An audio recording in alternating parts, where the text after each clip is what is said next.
Something flew in 2026 that most people still don't know about. No press conference, no Pentagon briefing, just a contrail at the edge of space and a shockwave that lit up sensor networks across 3 time zones. What caused it was the SR-72, Lockheed's follow-up to the fastest jet ever built, designed to fly at speeds where no missile on Earth can catch it. We're going to break down what that flight revealed, why every air defense system in the world is now running the wrong calculations, and what it means for every other Air Force watching from the ground. The Black Project and what we actually know. Lockheed's Skunk Works division has been running the SR-72 program since at least 2013. That's when Aviation Week first reported on it, citing Lockheed sources who described a hypersonic demonstrator targeting Mach 6. The company didn't deny it.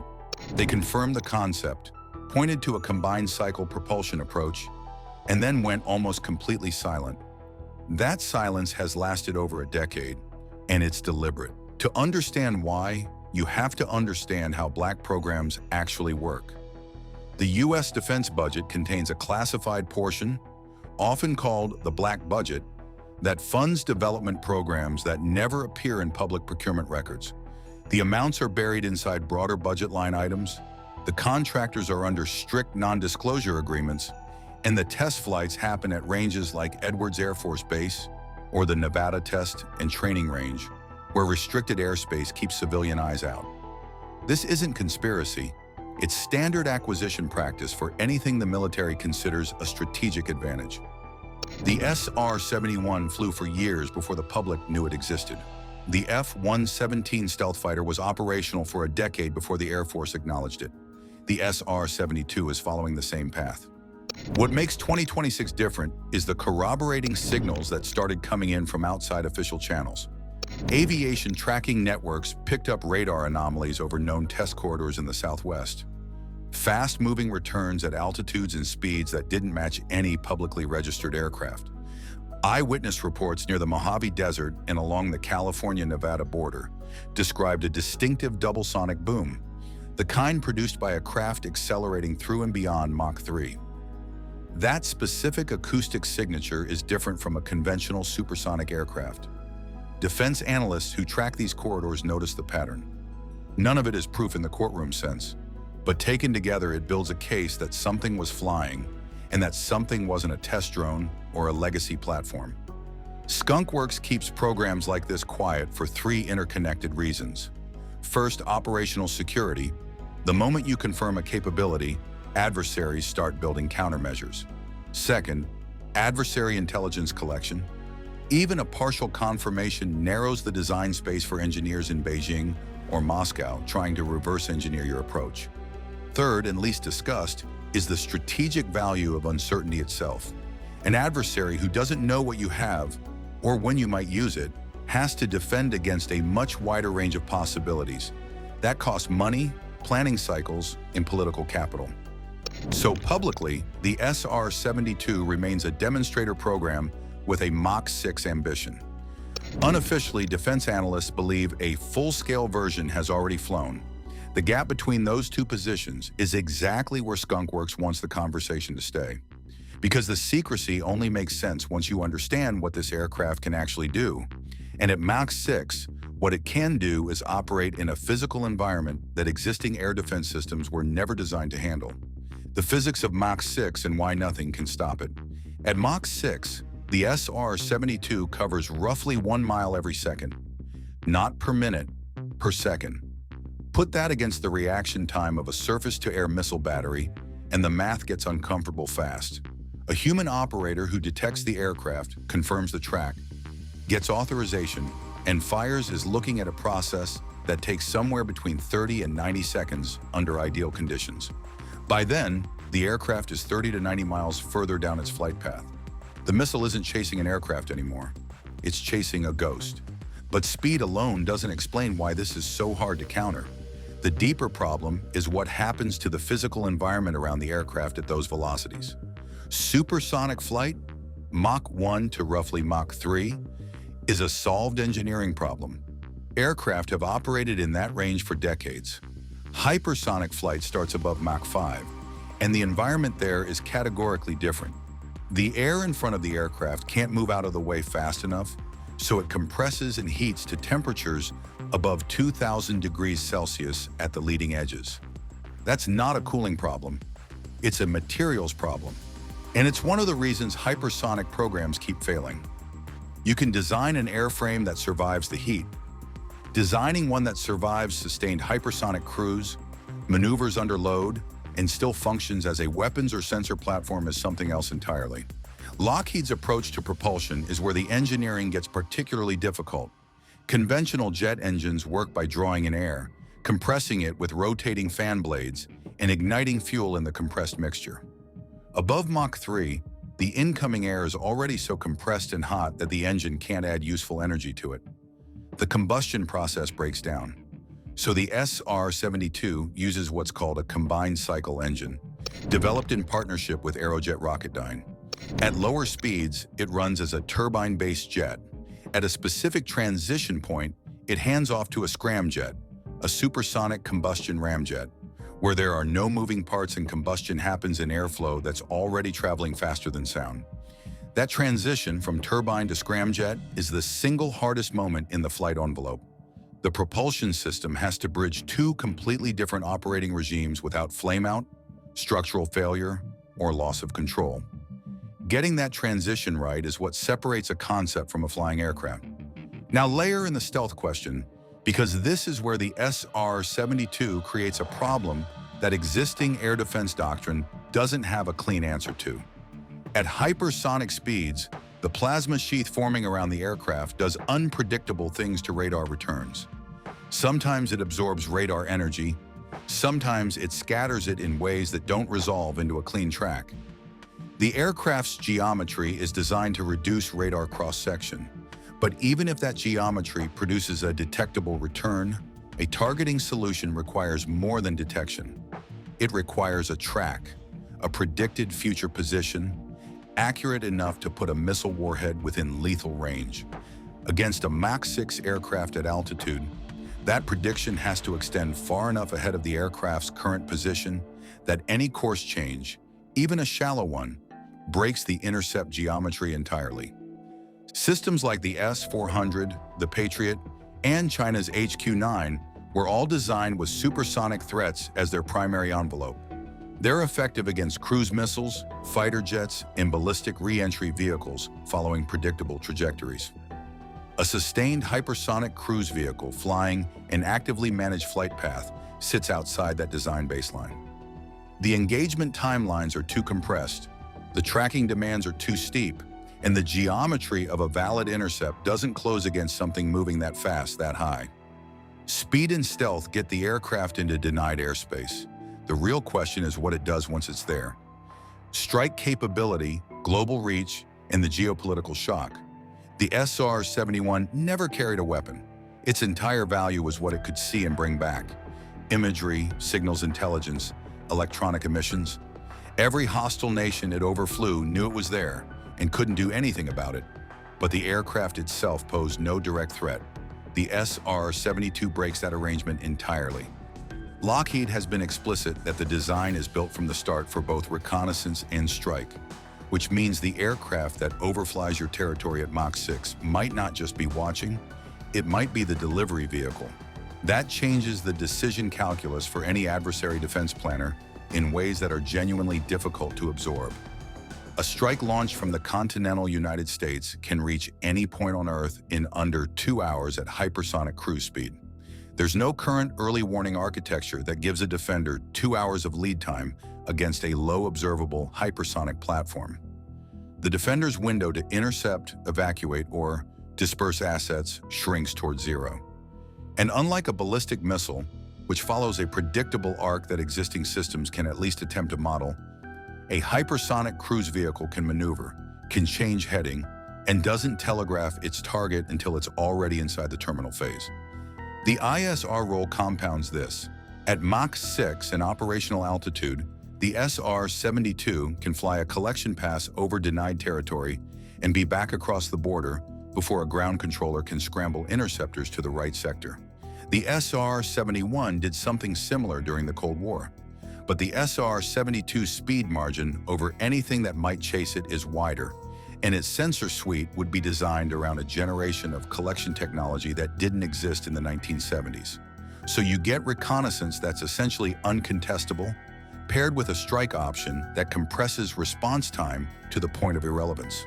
For China and Russia, the 2026 flight reports, even unconfirmed, carry a specific kind of pressure. Both countries have invested heavily in what defense planners call anti-access and area denial, the layered network of radar, missiles, and fighter coverage meant to keep U.S. aircraft out of their airspace and out of reach of their high-value assets. The SR-72, if it performs as the program suggests, flies over the top of that entire architecture. It doesn't need to suppress air defenses.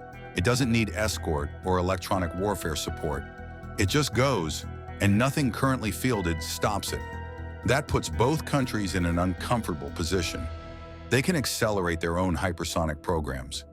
Russia has been public about platforms like the Kinzhal and Zircon. China has shown the DFZF glide vehicle. But those are primarily offensive weapons, not the kind of sustained hypersonic cruise aircraft the SR-72 represents. Building a true equivalent requires solving the same propulsion and materials problems the US has apparently just cleared.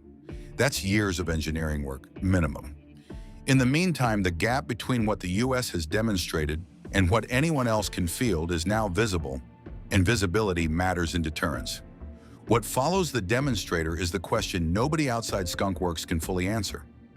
A production aircraft, a weapons integration program, a basing and logistics structure built around something that generates extreme heat loads on landing, all of that takes time and money. But the demonstrator phase isn't the end. It's the proof of concept that unlocks the rest of the program. And if the 2026 flight went the way the signals suggest it did, the program just cleared the hardest gate in the entire development sequence. The SR-72 doesn't just outrun air defenses. It makes the entire framework of air defense planning obsolete, because those systems were built around a world where speed had an upper limit that interception could match. The SR-72 is set to become the world's most advanced hypersonic aircraft. Built to reach Mach 6 and operate at extreme altitudes, the SR-72 is faster, smarter, and deadlier than anything seen before. With unmatched speed, stealth, and strike precision, the Darkstar is set to transform aerial warfare. What does the existence of this aircraft mean for regional power, and how will it transform Israel's military power? Join us as we explore the mind-blowing capabilities of the SR-72 and what its arrival means for global air power. Israel has demonstrated its military capacity time after time.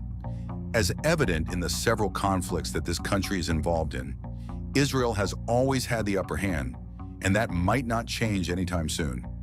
One key reason behind this strength lies in the steady flow of advanced weaponry from its strongest ally, the United States. The United States is by far the biggest provider of weapons to Israel. In the year 2023, nearly 70% of all weapons that Israel imported came from the US. The weapons that Israel got from the United States have been deeply involved in its recent military operations, especially against Hamas and Hezbollah. According to the think tank's report, by the end of 2023, Israel had received thousands of guided bombs and missiles from the US. In January 2024, Israel also got advanced F-35 and F-15 fighter jets from the US. A detailed analysis by CNN found many cases where weapons made in the US were used during the war. Some of these attacks reportedly killed civilians. In one of the most recent incidents, CNN discovered that 2,000-pound bombs made in America were likely used in an airstrike that killed a top Hezbollah leader, Hassan Nasrallah, in Beirut. Apart from weapons, the US also supports Israel financially. Since the year 1948, the US government has given Israel over $130 billion in total funding.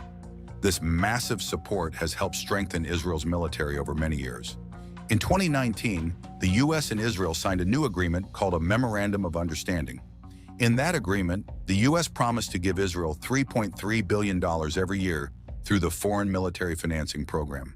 On top of that, Israel would also get another $500 million each year for missile defense systems. This close relationship between the US and Israel means that American-made weapons and money play a big part in Israel's ability to fight wars and carry out military strikes. The U.S. has long been Israel's strongest ally, and this support continues to shape the way Israel responds to threats in the region. However, the use of U.S.-made weapons in attacks that harm civilians has raised serious concerns. Human rights groups and media investigations, like those done by CNN, have pointed out the risks involved in such strong military support. These findings have led to more questions about how U.S. weapons are being used and whether more checks are needed. Still, the United States shows no signs of slowing down its support for Israel. The steady flow of arms and money continues, with both governments defending their strong partnership. For now, this alliance remains one of the most powerful in the world, both in terms of military cooperation and political ties.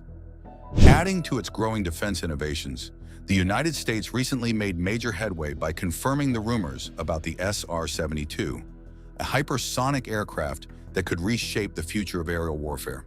But to understand the significance of this breakthrough, we need to look back at its legendary predecessor. When the SR-71 Blackbird first flew in the early days of the Cold War, it was unlike anything the world had seen. This sleek black aircraft was far ahead of its time.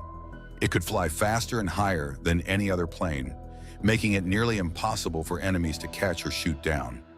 Because of its unmatched speed and power, many people believed the U.S. military would never retire it without building something even better to replace it.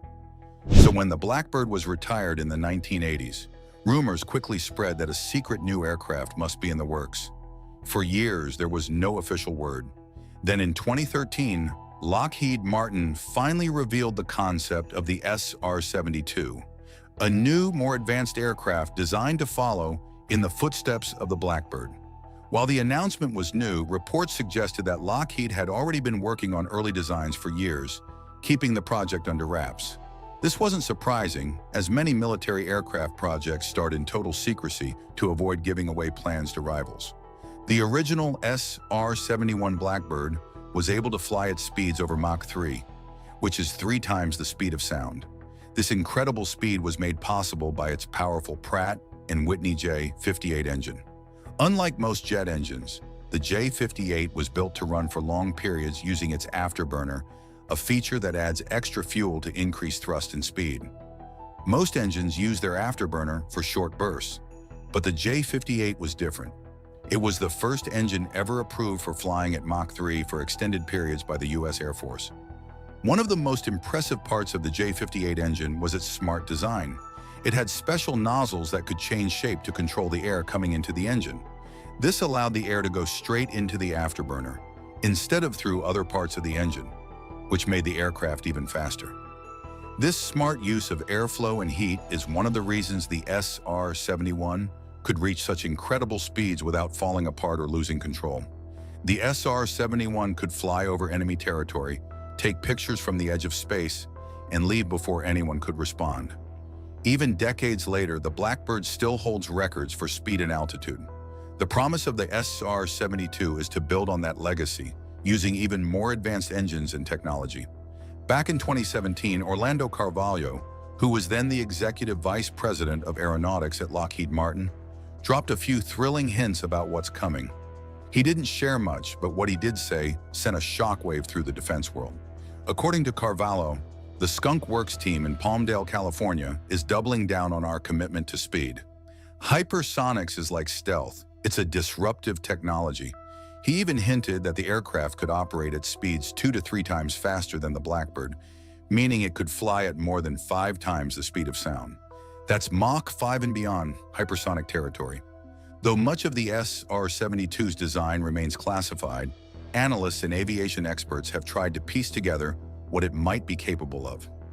If Lockheed Martin truly manages to create a working version of the SR-72, it would be nearly untouchable by today's air defenses. No radar system or missile would be able to track or stop it in time.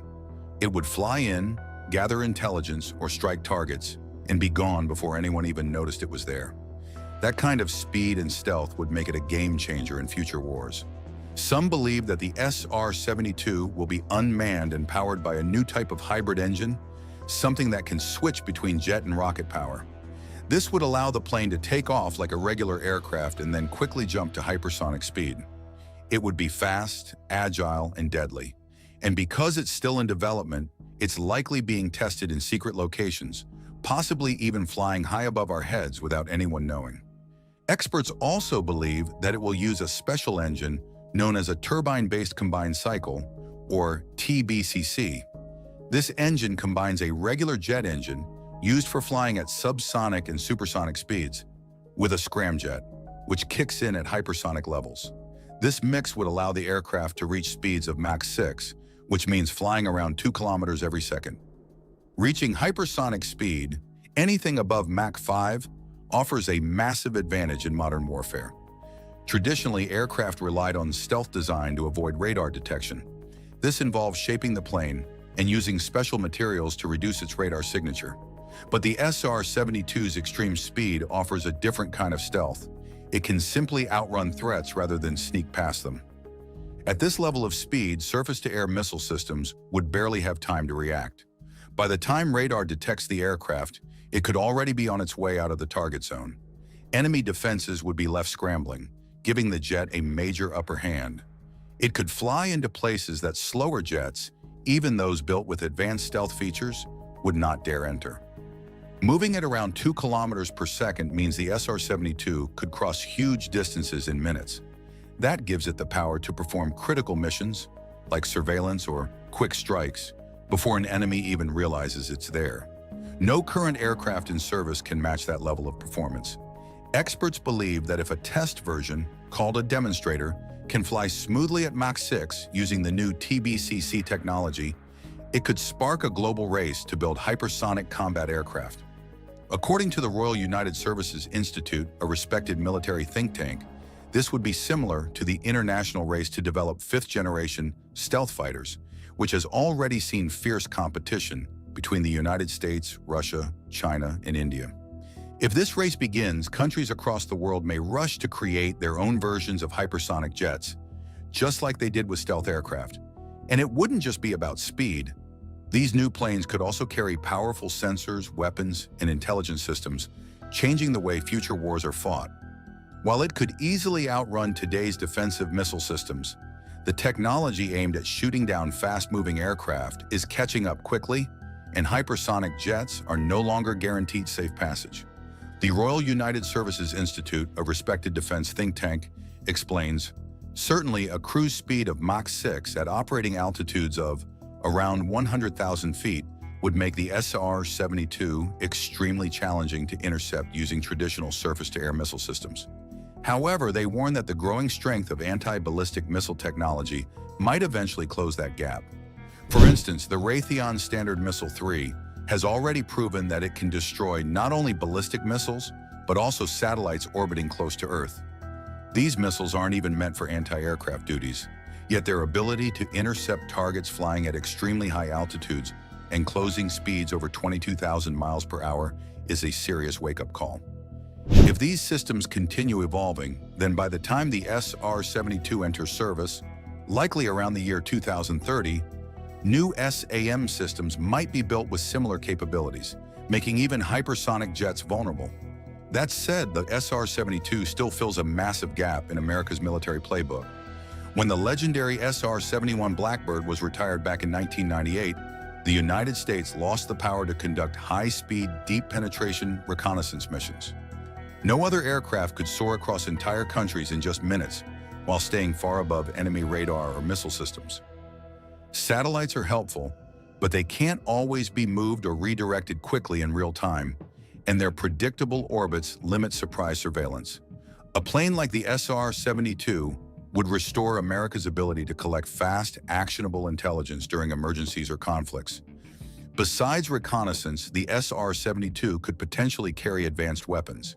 Its hypersonic speed means it can launch attacks before an enemy even knows it's coming. This would be game-changing, especially in regions like the Indo-Pacific, where fast strikes could make the difference between controlling or losing key airspace. But raw speed has its limits.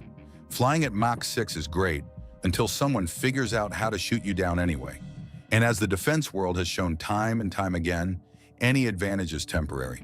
Technology never stands still. What's secure today might be exposed tomorrow.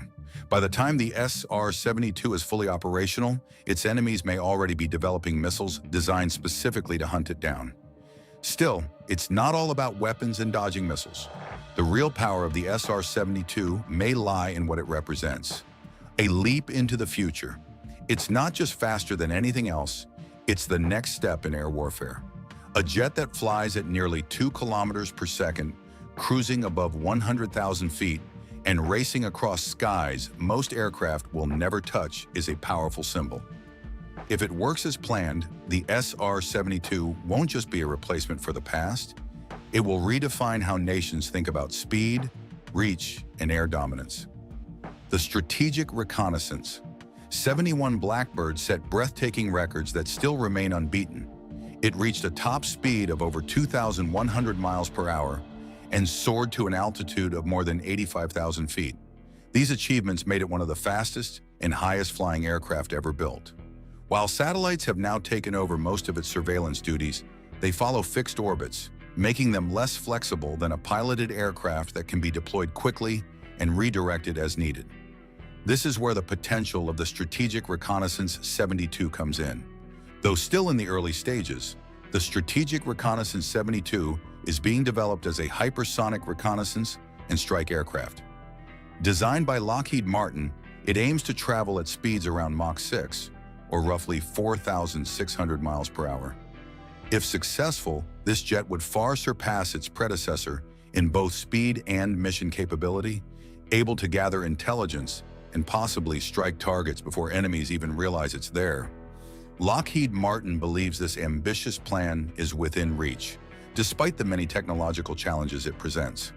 The company has shown confidence that with the right innovations, the Strategic Reconnaissance 72 could become a reality. Reports in the past suggested the aircraft might be ready by the year 2030. While this is still just a projection, it hints at how serious the defense industry is about reviving high-speed manned surveillance missions. If Lockheed Martin manages to stay on schedule and develop this new jet, it would mark a major breakthrough in modern aviation. The creation of such a hypersonic aircraft would not just be an engineering marvel, it could also reshape military strategy. It would offer unmatched speed and flexibility for missions that require quick decisions and responses. Unlike traditional stealth aircraft that rely heavily on radar evasion, the Strategic Reconnaissance 72 would focus on speed as its main defense. Its high altitude and rapid pace would make it extremely difficult to intercept. And even if missile systems improve by the time the aircraft is operational, flying faster than most missiles could still keep it safe in contested airspace. Despite being in its conceptual phase, the Strategic Reconnaissance 72 has caught the attention of defense experts, aviation enthusiasts, and global militaries. Its potential to deliver real-time intelligence, conduct precision strikes, and avoid enemy defenses could fill a gap left by the retirement of the Strategic Reconnaissance 71 in 1998. That aircraft's retirement left the United States without a fast response surveillance tool that could sweep over vast areas in minutes. Whether the Strategic Reconnaissance 72 becomes a working aircraft by the early 20s or not, the technology behind it is already sparking conversations and investments. If built, it could define the future of air, reconnaissance, and strike capability for the next generation. If Israel were to acquire the Strategic Reconnaissance 72, its Air Force and intelligence capabilities would take a dramatic leap forward. Flying at hypersonic speeds and extreme altitudes, this aircraft could slip into hostile airspace, photograph troop movements or missile sites, and be clear of danger before radar systems even register its presence. That kind of real-time intelligence would let Israeli commanders see an unfolding threat as it happens, enabling faster, more precise decisions and reducing the fog of war.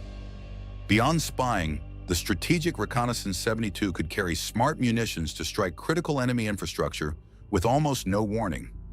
Imagine a jet that swoops in, releases a precision weapon against a missile launcher or a command bunker, and races back out before defenses have a chance to react. In confrontations with non-state groups like Hezbollah or more sophisticated foes, those hit-and-run raids would be devastating, forcing adversaries to disperse forces or keep key assets hidden at all times. The psychological effect would be just as important as the physical strikes. When potential enemies know that Israel possesses an aircraft no one can catch, they become more cautious about massing troops or launching surprise attacks. This builds a powerful layer of deterrence because the cost of provocation suddenly rises. Any hostile action could be observed and punished with virtually no warning. Yet the introduction of such a fast jet would also spark countermeasures.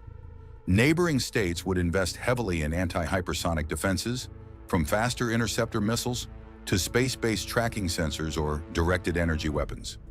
Israel, in turn, would need secure hangars and rapid response maintenance to keep its fleet safe on the ground and ready to fly.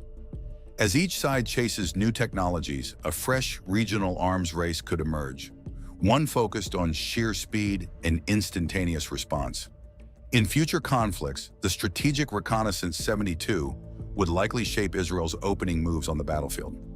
Rapid intelligence gathering and pinpoint strikes in the first hours could disable an enemy's command and control, communications, or missile batteries long before their forces can mobilize. Over time, military planners would design doctrines around hyper-rapid campaigns, where victory could hinge on who can see and strike first. Although no aircraft is invincible, adding the Strategic Reconnaissance 72 to Israel's arsenals would redefine air power in the region. It would turbocharge surveillance and strike missions, strengthen deterrence, and force everyone, friends and foes alike, to rethink how wars are fought and prevented. Russia's seventh-generation fighter jet is reshaping the future of air combat. Packed with next-level technology, it is drawing concern from military powers around the globe. With stealth capabilities, advanced weaponry, and unmatched agility, the jet is changing the rules of engagement, forcing nations to rethink their defense strategies and preparedness for the battles of tomorrow. How does this cutting-edge aircraft threaten global air dominance? And what does its rise mean for the future of warfare? Join us as we explore the technology behind the game-changing jet and its potential to disrupt the balance of power in the world. The Su-57 is Russia's newest fighter jet. Built by Sukhoi, it has two engines and special features that make it hard to detect on radar. The Russian military started working on this plane in 1999 when they needed something more practical than their earlier design. While Sukhoi calls it the T-50 internally, it's better known as the Su-57. It is a big step forward for Russia, as it is their first military plane built to avoid detection, and they plan to use its design as a blueprint for more stealth aircraft in the future. The Su-57 can do many jobs in one plane. It can fight other aircraft in the air, hit targets on the ground, and attack ships at sea. The plane is hard to spot on radar, can turn quickly in tight spaces, and flies fast without using extra fuel. Its computers all work together, and it can carry lots of weapons. The first test plane took to the sky in 2010. However, getting the design right proved challenging.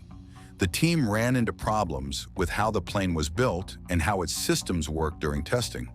Things got worse when the very first plane meant for actual military use crashed before it could even be handed over. In 1979, the Soviets knew they needed better fighter jets ready to fly by the 1990s. They picked Mikoyan to handle this project, and the company started working on the MiG 1.44. Sukhoi was not chosen for this project, but they did not let that stop them. In 1983, they began their research to create cutting-edge fighter technology. This work led to their test plane, the S-32, which they later called the S-37 and finally the Su-47. What made this plane special was how its wings pointed forward instead of backward. When the Soviet Union fell apart, money dried up. This meant the MiG 1.44 project kept getting pushed back. The plane didn't take its first flight until the year 2000, 9 years later than planned. The costs were just too high, so they had to cancel both the MFI and LFI projects. Despite the setbacks, Russia still wanted new fighter jets, and in 1999, the Russian Ministry of Defense started fresh with something called the PAKFA or I-21 program. Because they were struggling with money, they had to be smart about their next fighter jet. Instead of making two different planes to replace the Su-27 and MiG-29, they decided to build one plane that could do both jobs. To keep costs down, they planned to make it smaller than their previous test jets. The new plane would be bigger than a MiG-29, but smaller than a Su-27. It would also be much lighter. The old MiG test plane weighed 28.6 tons, 63,000 pounds, and the Su-47 weighed 26.8 tons, 59,000 pounds. The new design would weigh a lot less than either of those. Sukhoi and Mikoyan had very different ideas about how to handle this big fighter jet project. Mikoyan wanted all three design teams, themselves, Sukhoi, and Yakovlev, to work together as partners. The team with the best design would take the lead. But Sukhoi came with their plan. They wanted to be in charge from day one. They had already figured out who would build the engines, who would make the electronics, and which research labs would help out. Their proposal covered the whole process from start to finish. The two companies also had different ideas about what kind of plane to build. Mikoyan wanted to make a smaller, less expensive jet. Their E-721 would weigh between 16 and 17 tons, which is about 35,000 to 37,000 pounds. It would use two Klimov VK-10M engines, each producing between 10 and 11 tons of thrust. Sukhoi went the opposite way. Their T-50 would be bigger and more powerful, weighing between 22 and 23 tons. They planned to use two Lyulka Saturn AL-41F1 engines, each producing about 14.5 tons of thrust. In April 2002, Russia's Ministry of Defense picked Sukhoi over Mikoyan to lead the new fighter jet project. This wasn't just because of their good design. Sukhoi had proven themselves in the 1990s by successfully making different versions of their Su-27 jet and selling them to other countries. This success meant they had enough money to handle such a big project. The head of the Russian Air Force, Vladimir Mikhailov, said they planned to start test flights in 2007. Meanwhile, Mikoyan didn't give up. They kept working on their own smaller jet, the E-721, which they called the LMFS, meaning Light Multifunctional Frontline Aircraft in Russian, but had to pay for it themselves. When designing the Su-57, Sukhoi looked closely at America's F-22 stealth fighter. They liked some things about it, but wanted to fix what they saw as problems. The F-22 couldn't use its moving engine nozzles to help it roll side to side or turn left and right. It also didn't have much room between its engines to store weapons. And if its engine controls stopped working during extreme maneuvers, it would be hard to recover. Sukhoi didn't think the F-22 could carry enough weapons, especially since it mostly focused on air-to-air missiles. They needed their new jet to do more than that, and they designed it to fix all the problems they had envisioned. The Su-57 has a wide, smooth body that blends into its wings. Two engines sit far apart from each other. Both the tail fins and horizontal stabilizers at the back can move fully, and the tail fins angle outward to help hide from radar. The wings are shaped like triangles and have different moving parts along their edges to help control the plane. The engine's nozzles can point in different directions, giving the pilot more control. The plane has special extensions where the wings meet the body. These push the plane's balance point forward, making it less stable but more agile. These extensions have moving parts that help control airflow and keep the plane steady, even if the engine controls stop working. To slow down in the air, the plane's wing parts move up and down, while the tail fins turn inward to catch more air. While most of the plane is made from metal, it also uses a lot of composite materials. These make up about 22 to 26% of the plane's structure and cover about 70% of its outer skin. The designers had big plans for the Su-57 from the start. They wanted it to carry lots of weapons inside the plane instead of hanging them underneath. Between its two engines, there's a large space with two main weapon bays, one behind the other. There are also smaller bays near where the wings join the body with special triangle-shaped covers. Keeping weapons inside helps the plane in two ways. It stays stealthy because nothing is sticking out to see on the radar, and it can fly better because nothing is creating extra drag. The Su-57 can move with incredible control in any direction, thanks to three main features: its naturally unstable design, which helps with control, its advanced KSU-50 flight control computer, and its angled engine nozzles that can point the thrust. These features let pilots safely perform extreme maneuvers, like the Pugachev's Cobra, where the nose points straight up while flying forward, or the Bell maneuver where the plane seems to hang in the air. The plane can even rotate in place without losing much height.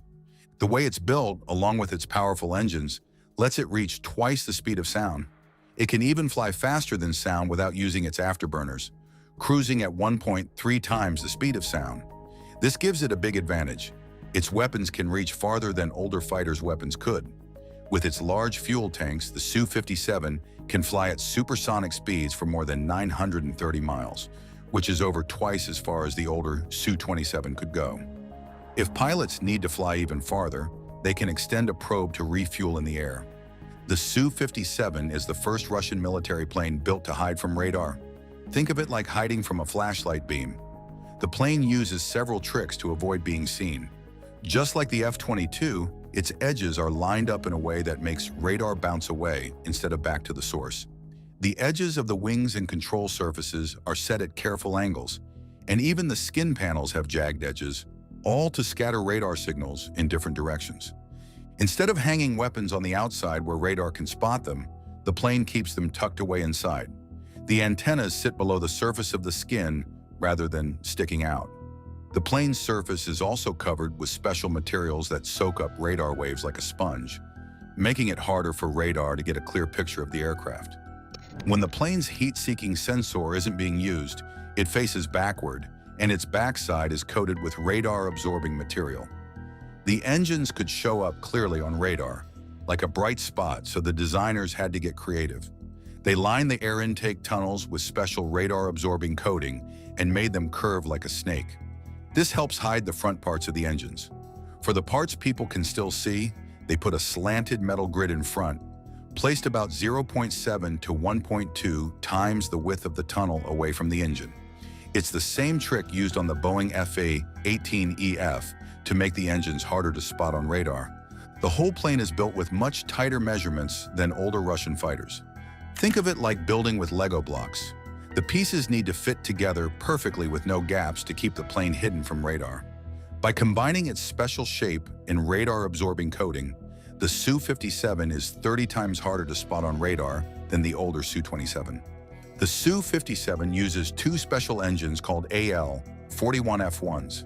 Think of them as super-powered versions of older Russian jet engines.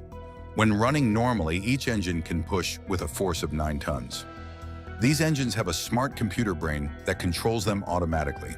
It's connected to the plane's flight controls, which helps the pilot steer and handle the aircraft more easily. The engines also have some clever features to help them work better.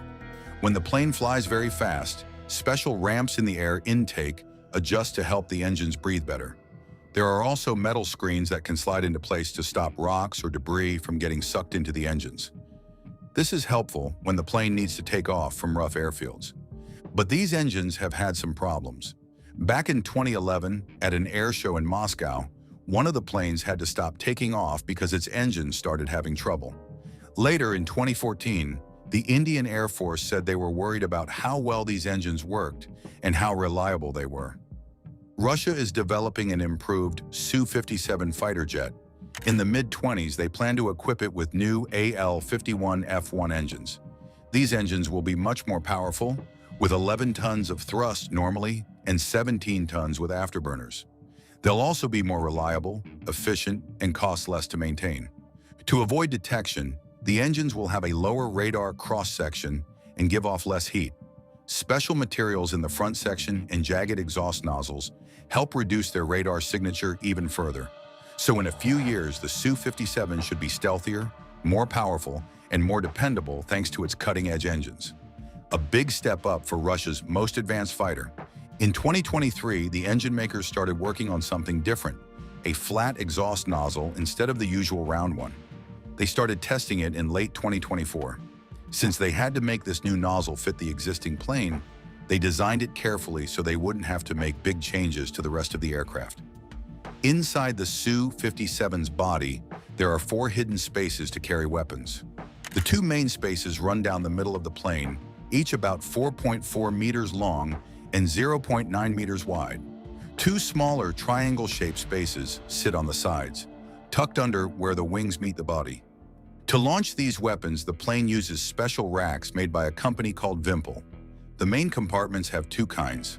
One type can handle weapons up to 300 kilograms, while the stronger type can handle heavier weapons up to 700 kilograms. The side compartments use a different kind of rack to hold their weapons. The plane has room for 6 missiles to shoot down other aircraft. 4 bigger ones fit in the main weapon bays in the middle of the plane, while 2 smaller ones tuck into the side bays. For fighting other planes at medium distances, it uses the KR-77M missile. This is a better version of an older missile, with new features like a smarter radar seeker in the front and an improved motor that fires twice. For close-up fights, it uses the R-74M2 missile, which follows the heat from other aircraft. They made this missile skinnier so it could fit inside the plane's weapon bays. They are also working on a completely new short-range missile called the KMD to replace it someday. When the plane needs to hit targets far away, it can use an even bigger missile called the Izdeliye 810. This is an upgraded version of another missile, made shorter so it fits better inside the plane. The plane can carry 2 of these in each main weapons bay. If needed, it can also hang the older version of this missile on the outside of the plane. The pilot looks at 2 big screens that are 38 centimeters across and about the size of a laptop screen. These screens show all the important information, just like in the Su-35S. There's also a smaller screen and a control panel with buttons. Instead of old-style dials and gauges, everything is digital. Up at eye level, there is a display that projects flight information onto a clear screen, so the pilot doesn't have to look down. It shows a view that's 30 degrees wide and 22 degrees tall. To fly the plane, the pilot uses a joystick and 2 throttle levers. All the main controls are right there on these 2 handles. The pilot can control most things without moving their hands away. The clear cover over the cockpit comes in 2 pieces. The back piece slides forward to close up. This cover has a special metal coating on it to help hide the plane from radar. The plane uses a Russian-made computer system to run everything, based on a chip called the 1890 VM8YA. One of the key goals for the Su-57 is to get all its electronics working together seamlessly. The fancy term for this is sensor fusion. When everything talks to each other, it makes the pilot's job a whole lot easier. They can see the full picture without having to juggle a bunch of different info. The plane's computer brain is called the Information Management System. It's the thing that keeps all the other systems in sync. The 2 big ones are the Sh-121 radio system and the 101KS atoll cameras and sensors. Sukhoi is handling the electronics integration in-house, which is a big job. The software has over 4 million lines of code. They're using fiber optic cables to keep everything connected. Russia's defense ministry shared some big news on Christmas Day 2020. They said the Su-57 had officially joined the Air Force. The first production planes were sent to a base in Lipetsk, in the southern military district. These initial jets will be used to figure out tactics, train crews, and put the Su-57 through its paces. They want to see how it performs day to day. The first unit set to fly the Su-57 full-time is the 23rd Guards Fighter Aviation Regiment. They are based out east, right next door to the factory. In May 2022, a couple of months into Russia's invasion of Ukraine, some Russian sources said they had sent Su-57s into the fight. The claim was that these stealth jets fired missiles at Ukrainian targets from long range, keeping well clear of Ukraine's air defenses. Then in June, the RIA Novosti news agency reported that 4 Su-57s had teamed up over Ukraine to hunt down and wipe out Ukrainian air defense systems. The Russians said this network of stealth fighters showed off the Su-57's radar-dodging tricks in a real combat situation. So if these reports are accurate, Russia's cutting-edge Su-57s have gotten a taste of combat in Ukraine. But just like the rest of the Russian Air Force, they're having to play it safe and keep their distance to avoid Ukraine's surprisingly tough air defenses. The Su-57 fighter jet is packed with cutting-edge tech that will make pilots' lives easier and help it sneak past enemy radars. The Russians are betting big on this plane, hoping it will give their Air Force a serious boost in the coming years. From its inception, the Russian Su-57 stealth fighter caused quite a stir. Its advanced capabilities have raised concerns in other nations, including the United States. As Russia's first fifth-generation stealth aircraft, the Su-57's performance has been compared to the F-22 Raptor, one of the United States' most formidable fighters. But can the Su-57 match or even surpass the capabilities of Western aircraft? In a dogfight, would the Su-57 have the upper hand over the F-22? Or would the American fighter remain dominant? Join us as we explore the insane capabilities of Russia's $273 million stealth jet, which will destroy the West. The Su-57, Russia's advanced fifth-generation stealth fighter, has sparked significant debate since the first day. As the successor to the iconic flanker and a product of over a decade of development, it has drawn mixed reactions. While it represents advanced Russian aviation, some in the West argue it is merely a derivative design. Despite being positioned as the future of the Russian Air Force, only a limited number have been produced, raising questions about its viability. Stealth aircraft became a priority for military powers during the 1980s, with the United States leading the way through the Advanced Tactical Fighter program that ultimately produced the F-22 Raptor. However, misconceptions persist about stealth technology. Contrary to popular belief, stealth does not render an aircraft invisible to radar. Instead, it minimizes detection time, delaying an enemy's ability to achieve a radar lock. This principle underpins the designs of the F-22, an air dominance fighter meant to neutralize threats before adversaries can respond, and the B-2 bomber, built to evade defenses and penetrate deep into enemy territory. With the Su-57, Russia aimed to combine stealth with maneuverability, promising an aircraft capable of countering Western advancements. But is it an underestimated game changer or merely overestimated propaganda? In response to emerging technologies in military aviation, Russia adopted a different approach, prioritizing high performance over stealth. This philosophy led to the launch of their fifth-generation jet program, known as the MFI. The program aimed to develop a competent aircraft with moderate radar cross-section reduction. This effort culminated in the creation of the MiG-1.44, which ultimately failed, showing the broader challenges Russia faced during the 1990s. Despite the MFI program's shortcomings, Sukhoi took the initiative to independently design a next-generation fighter, resulting in the S-37 Berkut. This self-funded project was a technological demonstrator, showcasing advanced capabilities, including its iconic forward-swept wing design. The S-37 symbolized a vision for the future of the Russian Air Force, inspiring further innovation. By the early 2000s, following the MFI's failure, the Russian government launched a new program called the PAK-FA, also known as the Prospective Airborne Complex of Frontline Aviation. Sukhoi and Mikoyan had very different strategies for the PAK-FA competition. Mikoyan suggested a team effort where three design bureaus, Mikoyan, Sukhoi, and Yakovlev, would work together, with the winner leading the project. On the other hand, Sukhoi wanted to lead the entire project from the start, including everything from design to production, working closely with suppliers and research teams. Their aircraft designs also showed different priorities. Mikoyan's prototype was smaller and cheaper, weighing 16 to 17 tons and powered by two Klimov VK-10EM engines with about 10 to 11 tons of thrust each. Sukhoi's T-50 was bigger and more powerful, weighing 22 to 23 tons and using two AL-41F1 engines with 14.5 tons of thrust each. In April 2002, Sukhoi won the competition and became the lead designer for Russia's next-generation fighter. The Ministry of Defense chose Sukhoi for its strong proposal and its proven track record in creating Su-27 variants and successful exports during the 1990s. Flight tests were expected to begin in 2007. However, its production has faced numerous delays, highlighting ongoing challenges in fulfilling this ambitious vision.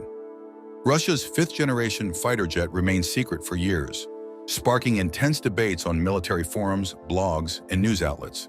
However, the veil was lifted in 2010 when the first images and videos of the Su-57, previously known as the T-50, emerged. The footage showcased the aircraft's maiden flight, captivating the media. Critics quickly dismissed it as an imitation of the F-22 Raptor. But the truth lies somewhere in between. The Su-57 stands out as a unique platform with distinct design choices. While its wing shape may resemble American fifth-generation fighters, the resemblance ends there. Unlike the F-22 or F-35, the Su-57 incorporates design elements from the flanker series, such as engines housed in gondolas and a tunnel structure between them, enhancing lift and maneuverability. The aircraft's canted vertical stabilizers reduce radar visibility, a crucial feature for stealth, and function as control surfaces, a concept reminiscent of the YF-23. This American prototype was lost to the F-22.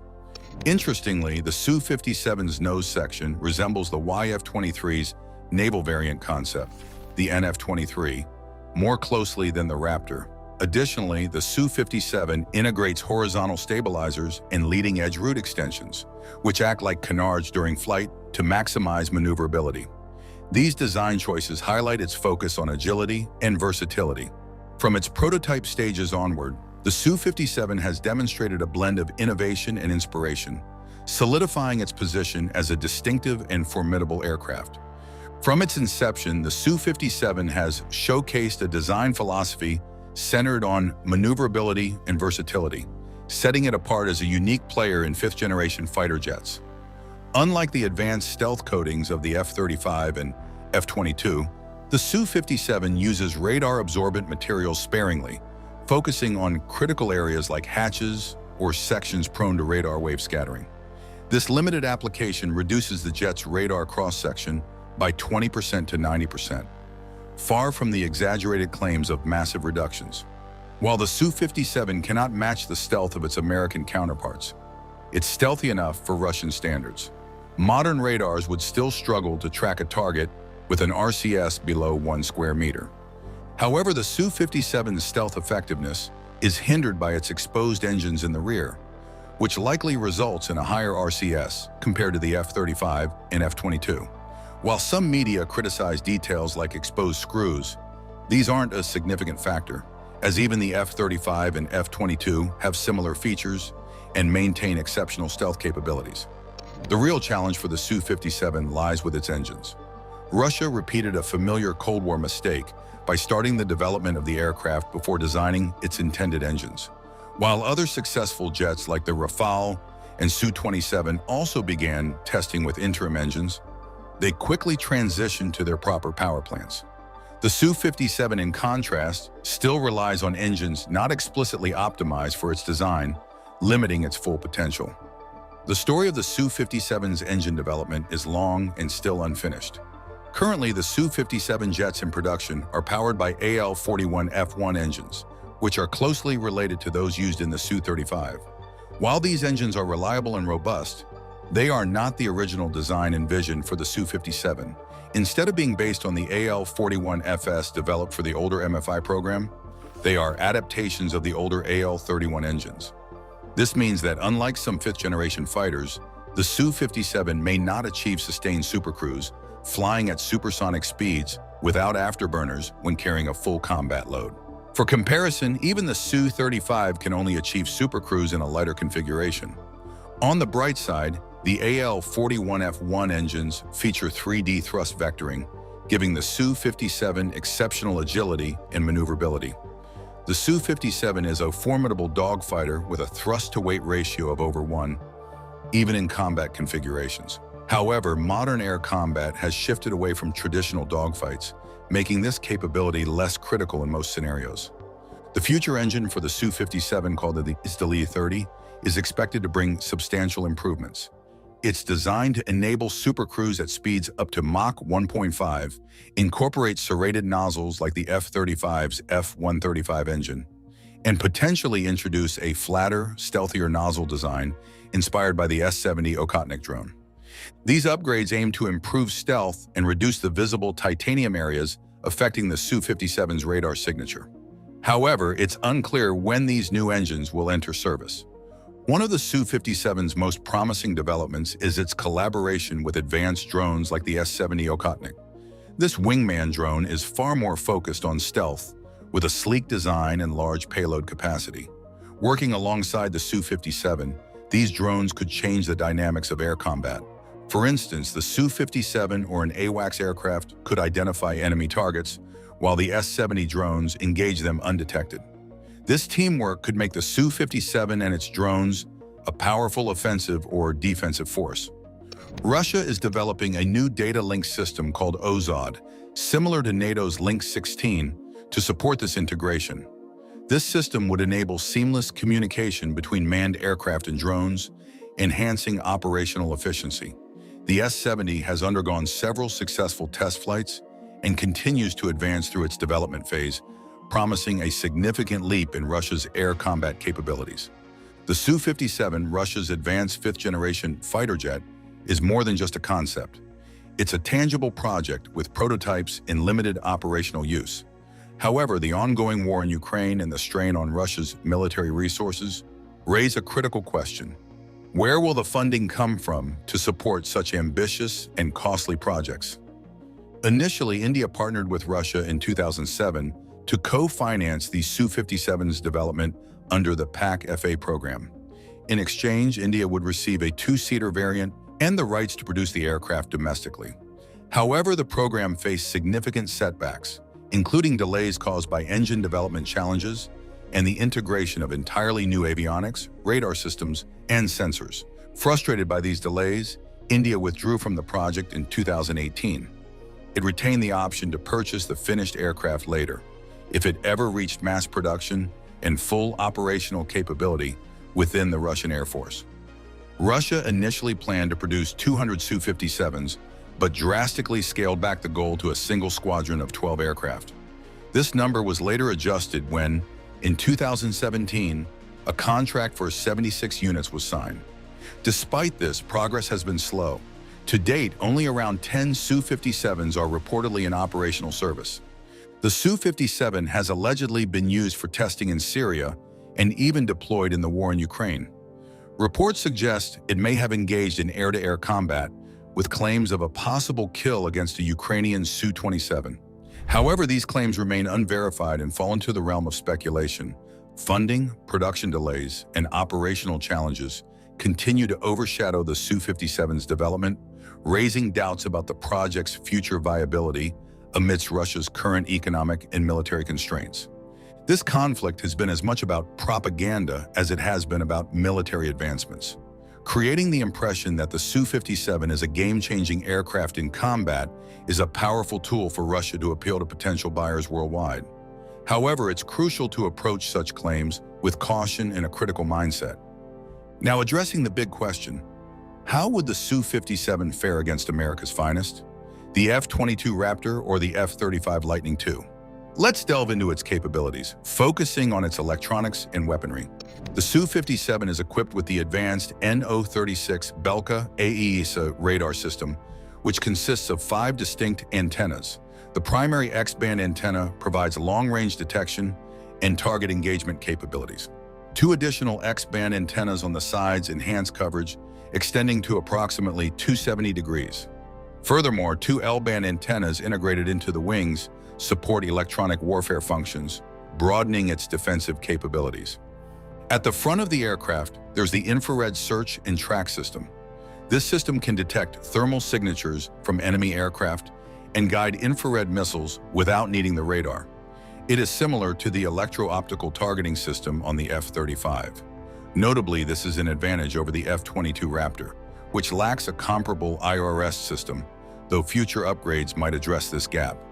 The Su-57 also incorporates sensor fusion, where its onboard computer integrates data from multiple sensors to improve the pilot's situational awareness. While this is a step forward, it doesn't match the advanced capabilities of the F-35 distributed aperture system and the helmet-mounted display, which offer unparalleled situational awareness and targeting accuracy. One notable drawback of the Su-57 is the absence of an integrated targeting pod, unlike the F-35. The F-35 can engage ground targets using its internal systems while maintaining its stealth profile, a significant advantage in modern combat scenarios. So to conclude the comparison, the Su-57 is a formidable aircraft with features that outpace 4th generation and even advanced 4th+ generation fighters. However, in a head-to-head comparison with the F-22 or F-35, it falls short in several key areas, particularly stealth and electronic warfare systems. While impressive in its own right, it remains a step behind its Western counterparts. The Su-57 is undoubtedly a remarkable fighter, but what lies ahead for this program? While the Su-57 isn't flawless, it does showcase strong capabilities. It features advanced radar and avionics, respectable stealth attributes, and powerful engines, though these engines have yet to meet the originally planned specifications. The anticipated Su-57M upgrade is expected to include these improvements, along with advanced systems. However, futuristic elements like autonomous drones remain largely conceptual for now. In combat scenarios, the Su-57 poses a significant challenge. Equipped with R-37M long-range missiles capable of striking targets over 200 kilometers away, it could potentially engage adversaries like the F-22 and F-35 before being detected. Russia envisions the Su-57 as a command aircraft, leading jet teams to enhance battlefield surveillance and support. However, the program faces substantial hurdles. Current production numbers are low, with only 10 to 15 operational Su-57s and an order for 76 more. Even with these, the fleet falls short of matching the U.S. F-22 inventory and the extensive fleet of over 1,000 F-35s deployed by the U.S. and NATO forces. Interestingly, while debates often pit the Su-57 against Western fighters, the Chinese J-20 may represent a more immediate concern for the U.S. With its serial production and growing numbers, the J-20 could more effectively challenge the balance of power than the Su-57. The J-20 stealth fighter is designed to dominate the skies with cutting-edge technology. Its advanced sensors and data systems give the pilot a complete view of the battlefield while using stealth and electronic warfare to keep enemies in the dark. The aircraft has a suite of sensors that provide a 360-degree view, and its nose-mounted systems are tailored for detecting and engaging air threats.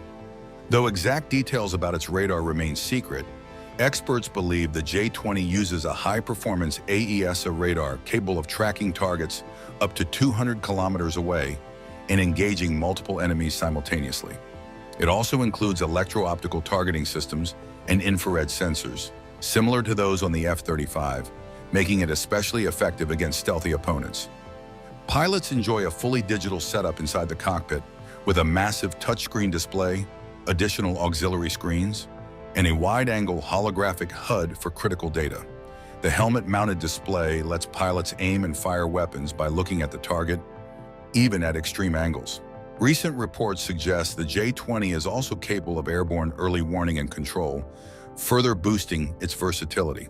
With all these features, the J-20 blends stealth, precision, and cutting-edge avionics into one formidable package. The J-20 fighter jet is designed to carry advanced weapons for various missions. Its primary weapons bay can hold long-range air-to-air missiles like the PL-15 and PL-21, as well as precision-guided bombs such as the LS-6 series. Two smaller side bays near the air intakes are made for short-range missiles like the PL-10. These side bays are built for stealth, letting the doors close quickly before firing, making launches faster and harder to detect. The central bay can fit up to 4 long-range missiles, while the side bays each hold 1 short-range missile. By 2023, reports suggested China was working to boost the J-20's missile capacity. A new staggered setup could allow 6 PL-15 missiles to fit internally, and a slimmer missile called the PL-16, designed with folded fins and a compact frame, is also in development. Despite its smaller size, the PL-16 matches the PL-15 in performance. The J-20's primary mission is air combat, using missiles to take down enemy aircraft and critical aerial targets. It might also handle precision strikes with air-to-ground weapons or anti-radiation missiles. While its wings can carry extra fuel tanks or larger weapons like the PL-17, this would reduce its stealth, so it's not the jet's primary role. Interestingly, the J-20 doesn't have an internal cannon, hinting at its focus on long-range battles rather than close dogfights. Its design prioritizes precision and power when hitting targets from afar. The J-20 stealth fighter is designed with a brilliant mix of features to reduce its radar visibility. Its shape uses canard wings paired with smooth extensions near the leading edges to scatter radar waves effectively. The sleek forebody, radar-friendly canopy, and specialized materials help it achieve stealth like the F-22. Its air inlets, called DSI, are cleverly designed to hide the engine from radar, while also being lightweight and simple. The J-20's weapons bay has flat bottoms, doors have jagged edges, and cooling vents have mesh covers to improve stealth further. While some argue that using canards could hurt its stealth, experts point out that canards can work with low observable designs, as seen in other stealth aircraft. Advanced flight controls and careful engineering make them viable for stealth. The aircraft also uses composite materials and radar-absorbing paint.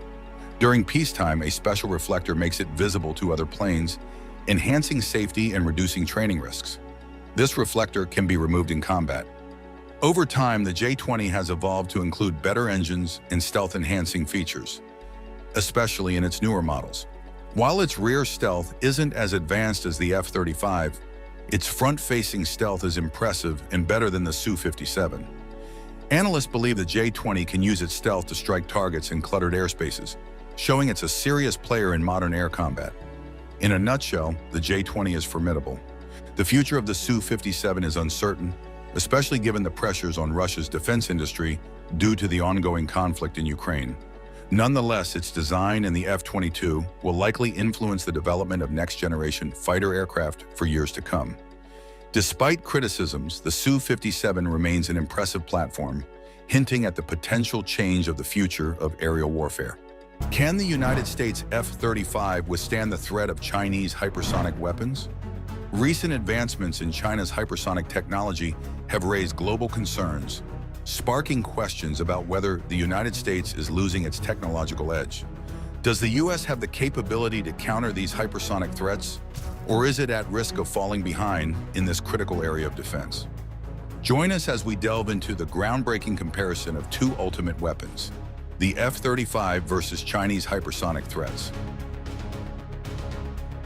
China is making fast progress in hypersonic missile technology, putting it at the forefront globally and raising concerns in the United States.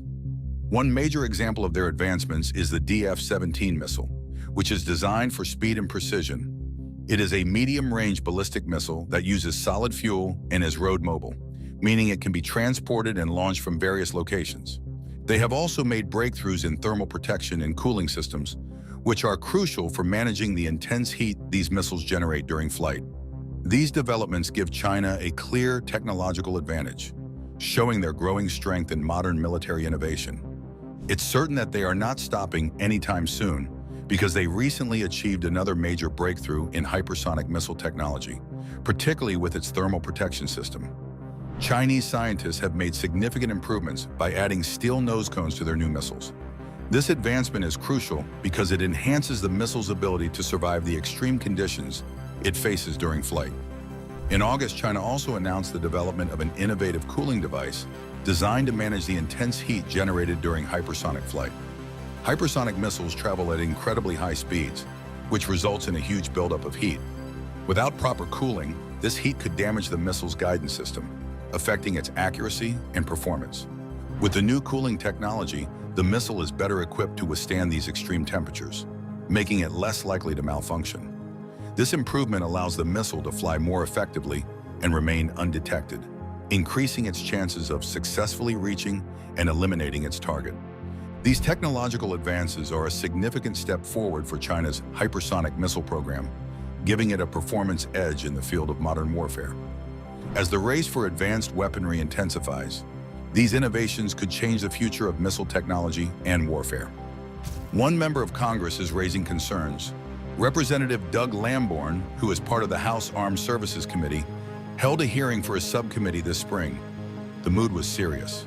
One expert on the panel said the United States is clearly falling behind China.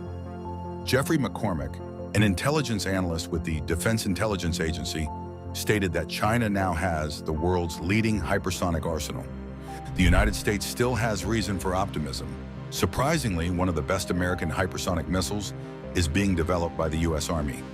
Known as the Long-Range Hypersonic Weapon, or by its nickname, the Dark Eagle, this missile has impressive capabilities.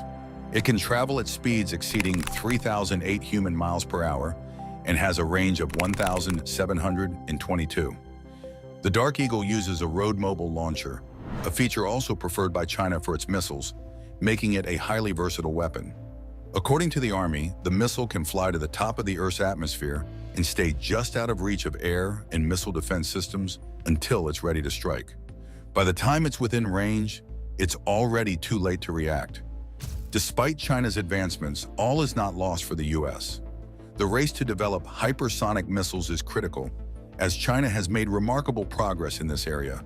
Their scientists have been steadily advancing hypersonic technology and already have fast, maneuverable missiles deployed.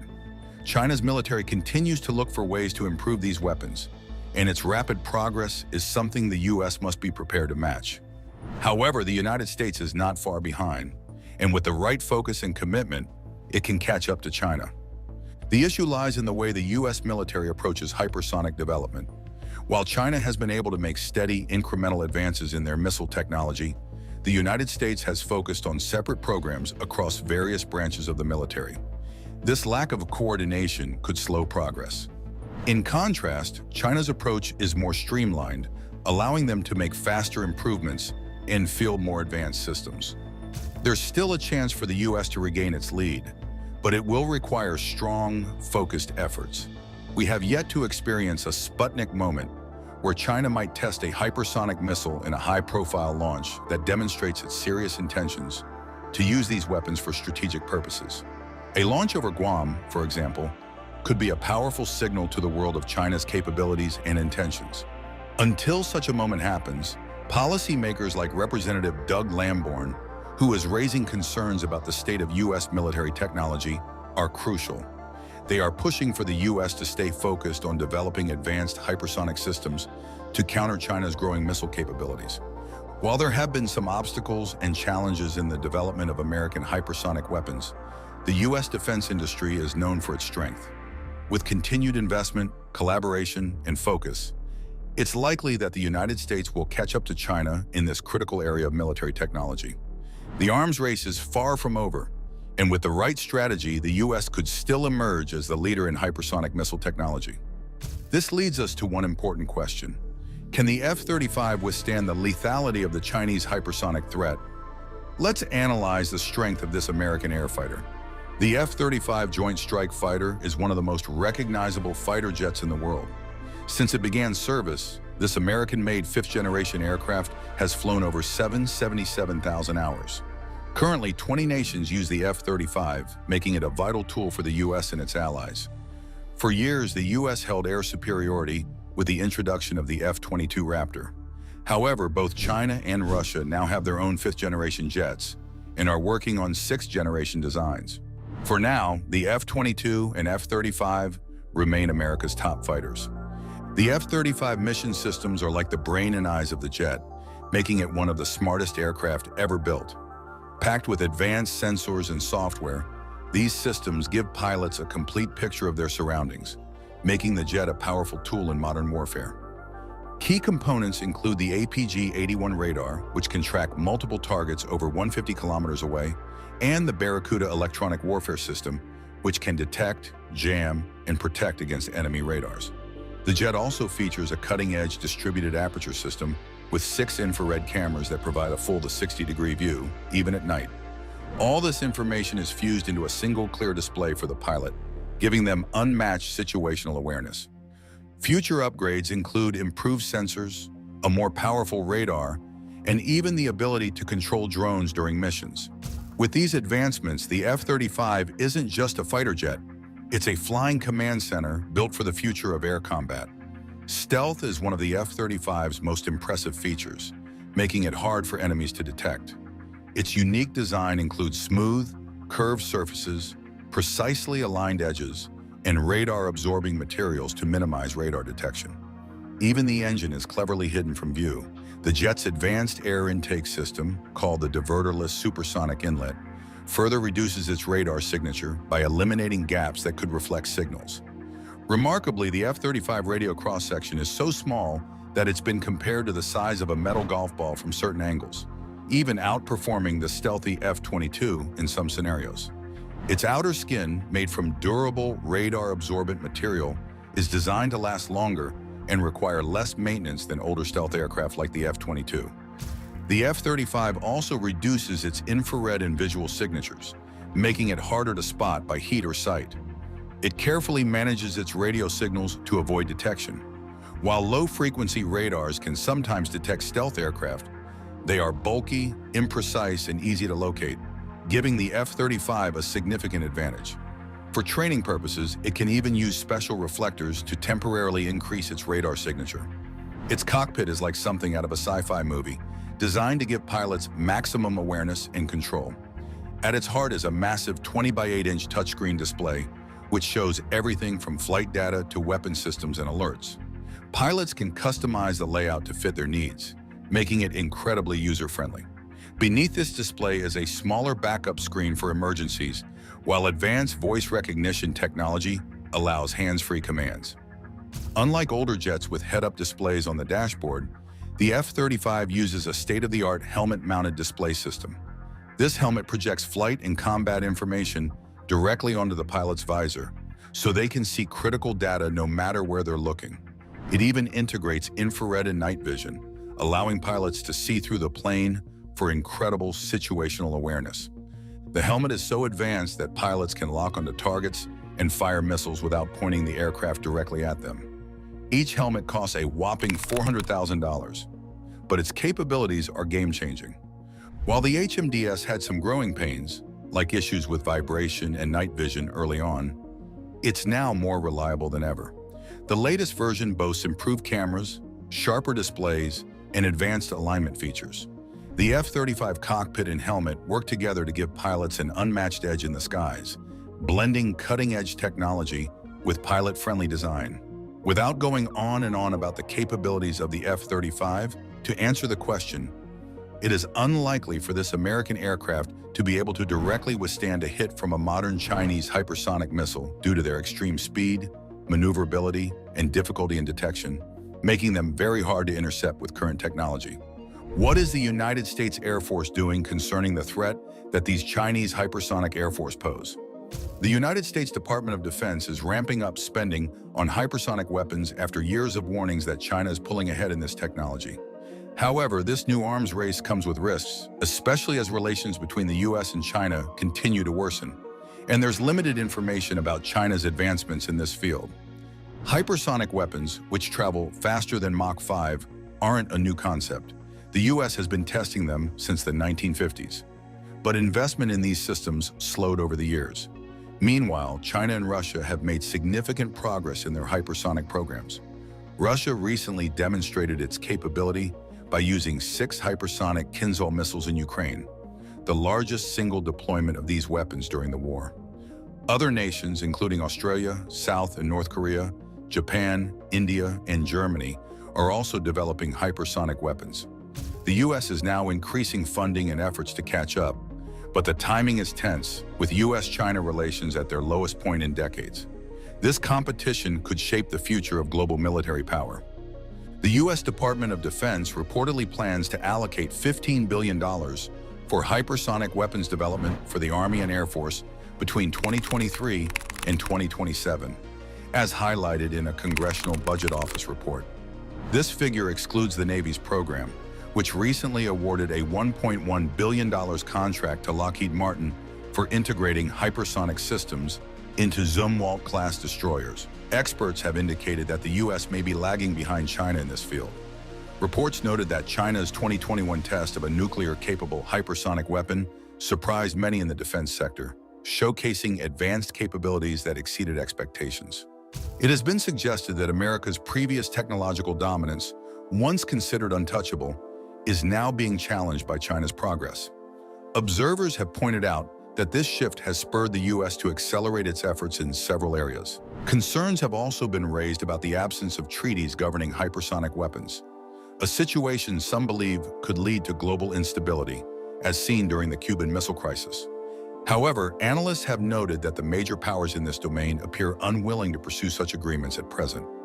Despite challenges, US defense officials, lawmakers, and weapons manufacturers continue to advocate for hypersonic technology, with the government now committing significant funding to advance the project.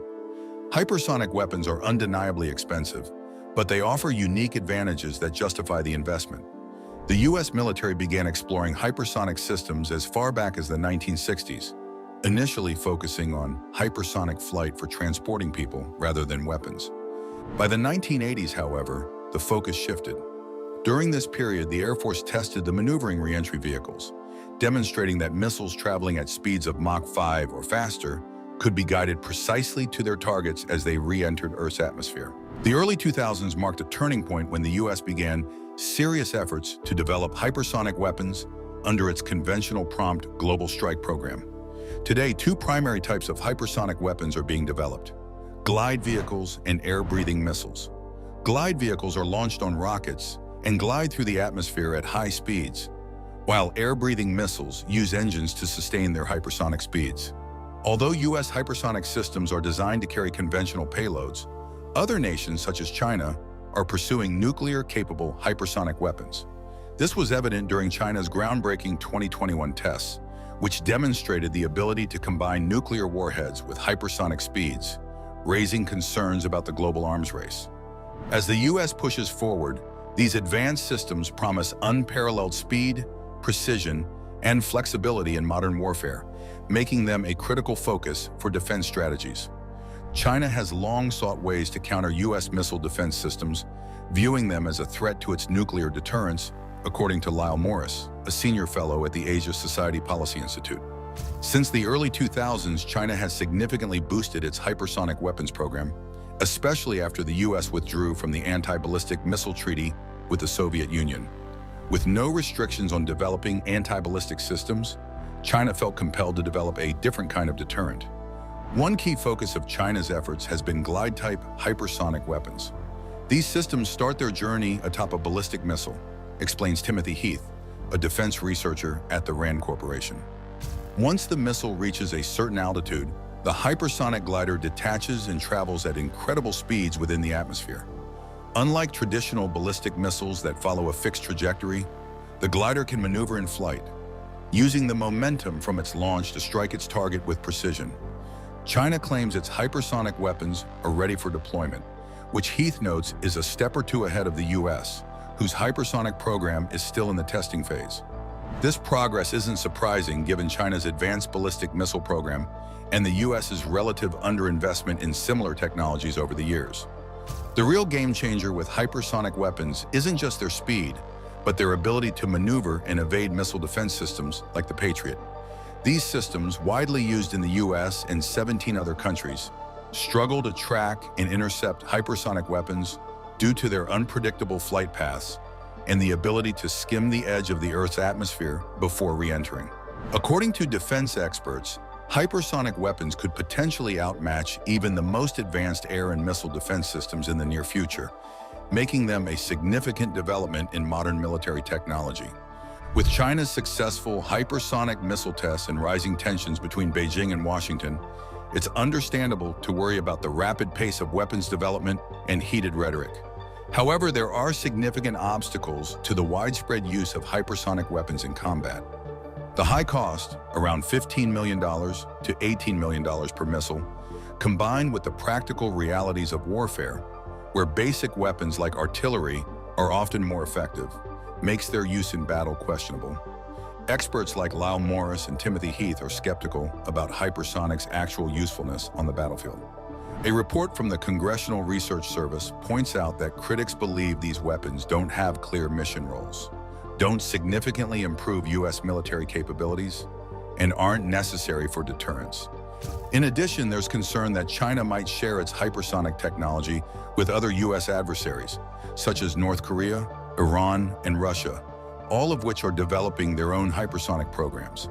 As China and Russia strengthen their defense and technological ties, sharing knowledge on hypersonics wouldn't be surprising, says Elsa Kania, an expert on national security.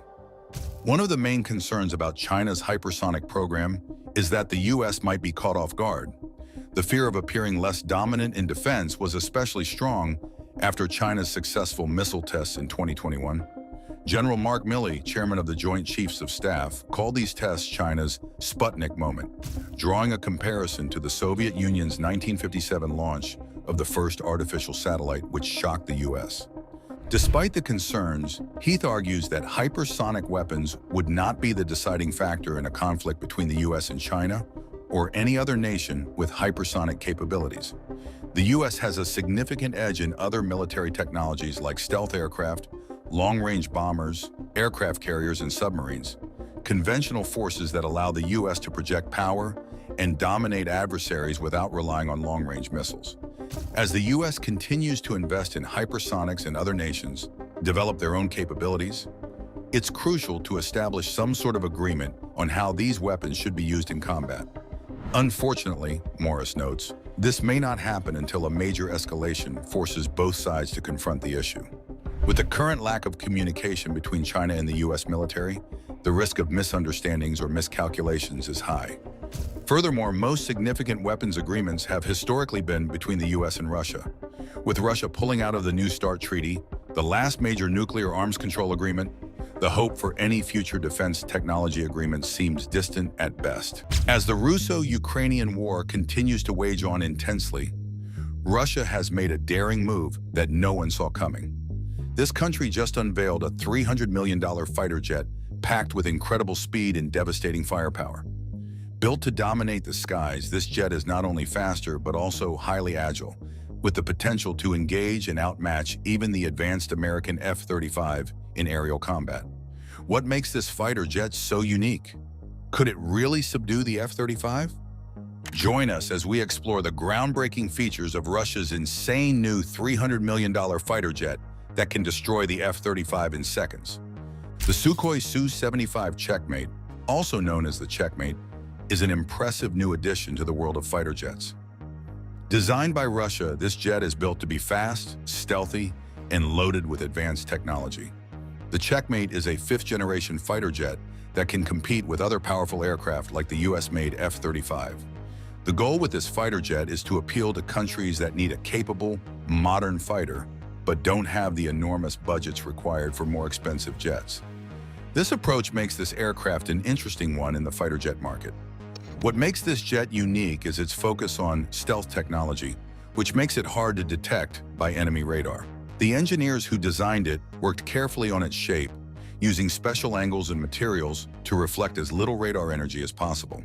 This means the jet has smooth surfaces and a carefully designed body that deflects radar waves, making it much harder for enemies to spot. Instead of hanging weapons on its wings, as many older jets do, this aircraft hides its weapons inside the aircraft. This hidden design doesn't just help with stealth, it also reduces drag, which lets the plane fly faster and with greater maneuverability.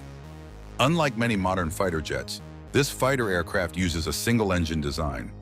Most advanced fighters, like the F-22 and Su-57, use two engines to reach higher speeds and handle heavier loads. But a single-engine design makes it cheaper to produce and maintain, which lowers its overall operating costs. Despite having only one engine, this jet is very fast and agile. It is powered by a version of the AL-41F1 engine, which is a powerful and reliable engine used in other Russian jets. This engine can potentially allow the jet to reach speeds of up to Mach 1.8, letting it keep up with other fifth-generation fighters while using less fuel. Its cockpit is designed to help the pilot handle fast, complex situations with ease. It features a high-tech interface that gives the pilot important information about the aircraft, surrounding threats, and mission details, all showing on a single screen. The pilot can even use voice commands to control certain systems, meaning they can keep their hands on the controls without needing to look down at buttons or switches. This type of advanced, user-friendly cockpit makes it easier for the pilot to focus on tactics and decision-making during missions, enhancing both safety and efficiency. The jet's advanced radar system also adds to its capabilities. Using what's known as an electronically scanned array radar, it can track multiple targets at once, identifying and monitoring enemy aircraft or other threats from a significant distance.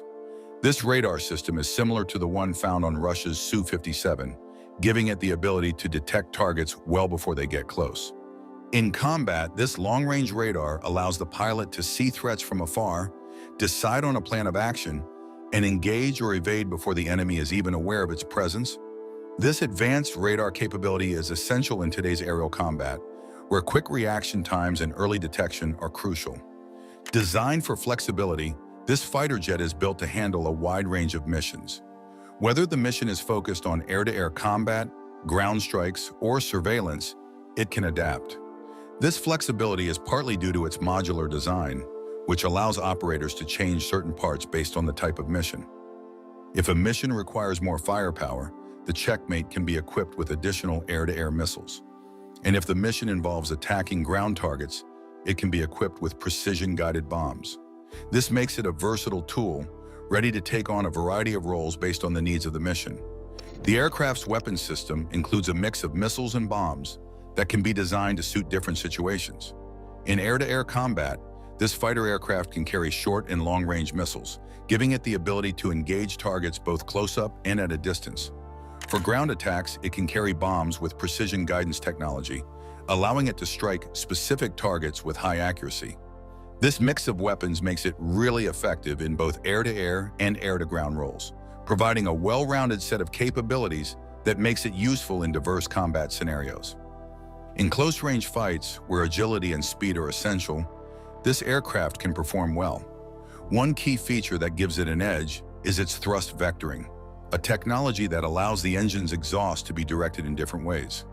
This directional exhaust provides greater control and allows the jet to make sharper turns, giving it an advantage when maneuvering against enemy fighters.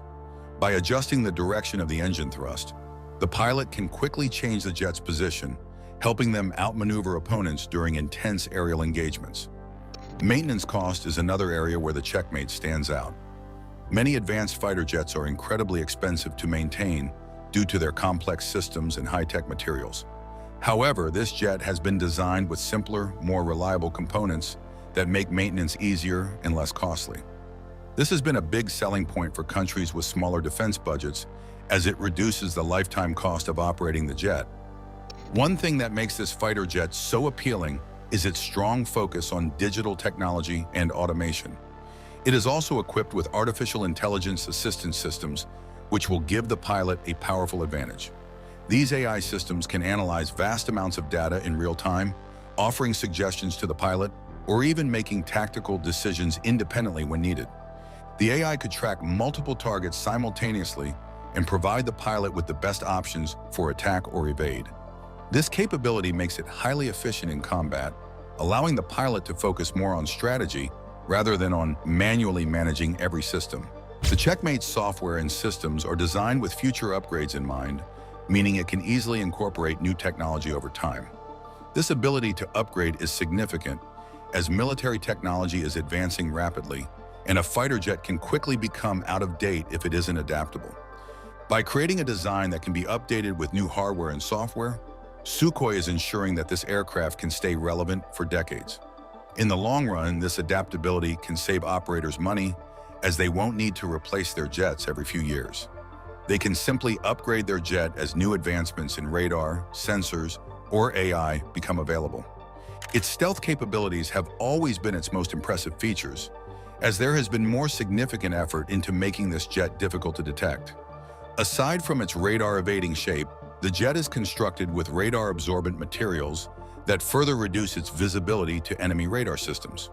These materials are carefully chosen to absorb radar waves rather than reflect them, which minimizes the jets being seen on enemy screens. Another aspect that makes this powerful aircraft stand out is its potential for carrier operations. The Checkmate jet is modified to take off and land on aircraft carriers, making it one of the rare single-engine stealth fighters able to operate from carriers. This carrier version can provide a cost-effective stealth option for naval forces, allowing them to project power far beyond their home bases. Being adaptable for aircraft carriers adds extra flexibility, making it a fighter jet that can operate in different environments to protect airspace over both land and sea. This powerful aircraft also has a low infrared signature, which means it's less likely to be detected by heat-seeking missiles or sensors. Its engine and exhaust are designed in such a way that they emit less heat than traditional jet engines. Lower heat emissions make it harder for enemy infrared sensors to track this jet, reducing the chance of detection by thermal imaging systems. This low heat design is part of what makes this aircraft valuable in missions where remaining undetected is essential, such as reconnaissance or precision strikes. By combining low radar and infrared signatures, it can evade both types of detection methods commonly used by enemy forces. The jet's fuel efficiency also sets it apart. Due to its single-engine design and carefully streamlined body, the aircraft can fly for extended periods without needing to refuel. Long-range capabilities are essential for countries with vast territories or those that need to patrol large areas without frequent refueling stops. The fuel efficiency is also advantageous in combat scenarios, as it enables the aircraft to stay in the air longer, providing better support to ground troops or staying alert to enemy threats over extended periods. This extended range and endurance make it especially appealing to countries with large areas to cover. Beyond its technical capabilities, its low cost and ease of use make it appealing for joint training exercises and cooperative missions with allied nations. Many countries with limited defense budgets might find it easier to operate and maintain this fighter jet than some of the other fifth-generation fighters. This accessibility allows for more collaborative defense programs, where multiple countries share training resources or develop combined air strategies. By choosing a fighter like the Checkmate, which is easier to acquire and manage, these countries have enhanced their defense partnerships, contributing to regional stability and security. Using the F-35 as a comparison might not be the best choice because this jet has faced many challenges from its design stage to full production, and it is nowhere near the Checkmate. To understand why, let's take a closer look at the F-35 project. The F-35, also known as the Lockheed Martin F-35 Lightning II, was created to be the world's most advanced stealth fighter. Developed by the United States, this aircraft was supposed to replace older models and bring revolutionary capabilities to the battlefield. However, the path to making it work has been full of problems, delays, and high costs. Designed to serve multiple branches of the U.S. military, the F-35 aimed to be a one-size-fits-all fighter, which meant it needed to perform a wide range of tasks for the Air Force, Navy, and Marine Corps. But that ambition quickly turned into one of the most complicated and expensive military projects in history. One major reason the F-35 became so complex is that it was built in 3 versions, having the F-35A for conventional takeoff and landing, the F-35B with short takeoff and vertical landing for the Marines, and the F-35C for aircraft carrier operations for the Navy. Each version had to meet different needs, making it difficult for engineers to design a single jet that could perform so many roles. This challenge led to technical issues and increased the time and money required to bring each version to life. One unique feature of the F-35 is its advanced stealth technology, designed to make it nearly invisible to enemy radar. Its special shape and materials help reduce its radar signature, so it's harder to detect in combat. While this stealth capability gives the F-35 an edge in sneaking past enemy defenses, it also makes the jet more expensive to maintain. The materials that reduce its radar signature are delicate and require careful handling, meaning that any minor damage could compromise its stealthiness. The F-35's cockpit is another high-tech aspect that was supposed to make it revolutionary. Instead of traditional gauges and dials, the F-35 relies on a massive touchscreen display and a helmet-mounted display system. The helmet itself is a piece of technology worth noting, as it provides the pilot with a 360-degree view, allowing them to see through the aircraft as if the jet itself were invisible. This high-tech helmet, however, came with its own set of problems. Priced at hundreds of thousands of dollars per unit, it's also heavy and uncomfortable, leading to concerns for pilots, especially in high-stress combat scenarios. For all its cutting-edge features, the F-35 has faced criticism for performance issues. One major drawback is that it can't fly at twice the speed of sound as some other jets can. In fact, the F-35's supersonic flight mode is limited to brief bursts, and there's even a warning on its control panel advising pilots to use it only in emergencies. While it's still fast, this limitation restricts its ability to perform at the speeds that many other fighter jets can reach, which could be a disadvantage in high-speed air combat. Additionally, the F-35 relies heavily on complex software to function, with millions of lines of code running its systems. This reliance on software has led to frequent glitches and has made the jet more prone to technical issues. The software complications mean that the F-35 often needs updates and troubleshooting, which has slowed down its deployment and made it harder to keep ready for action.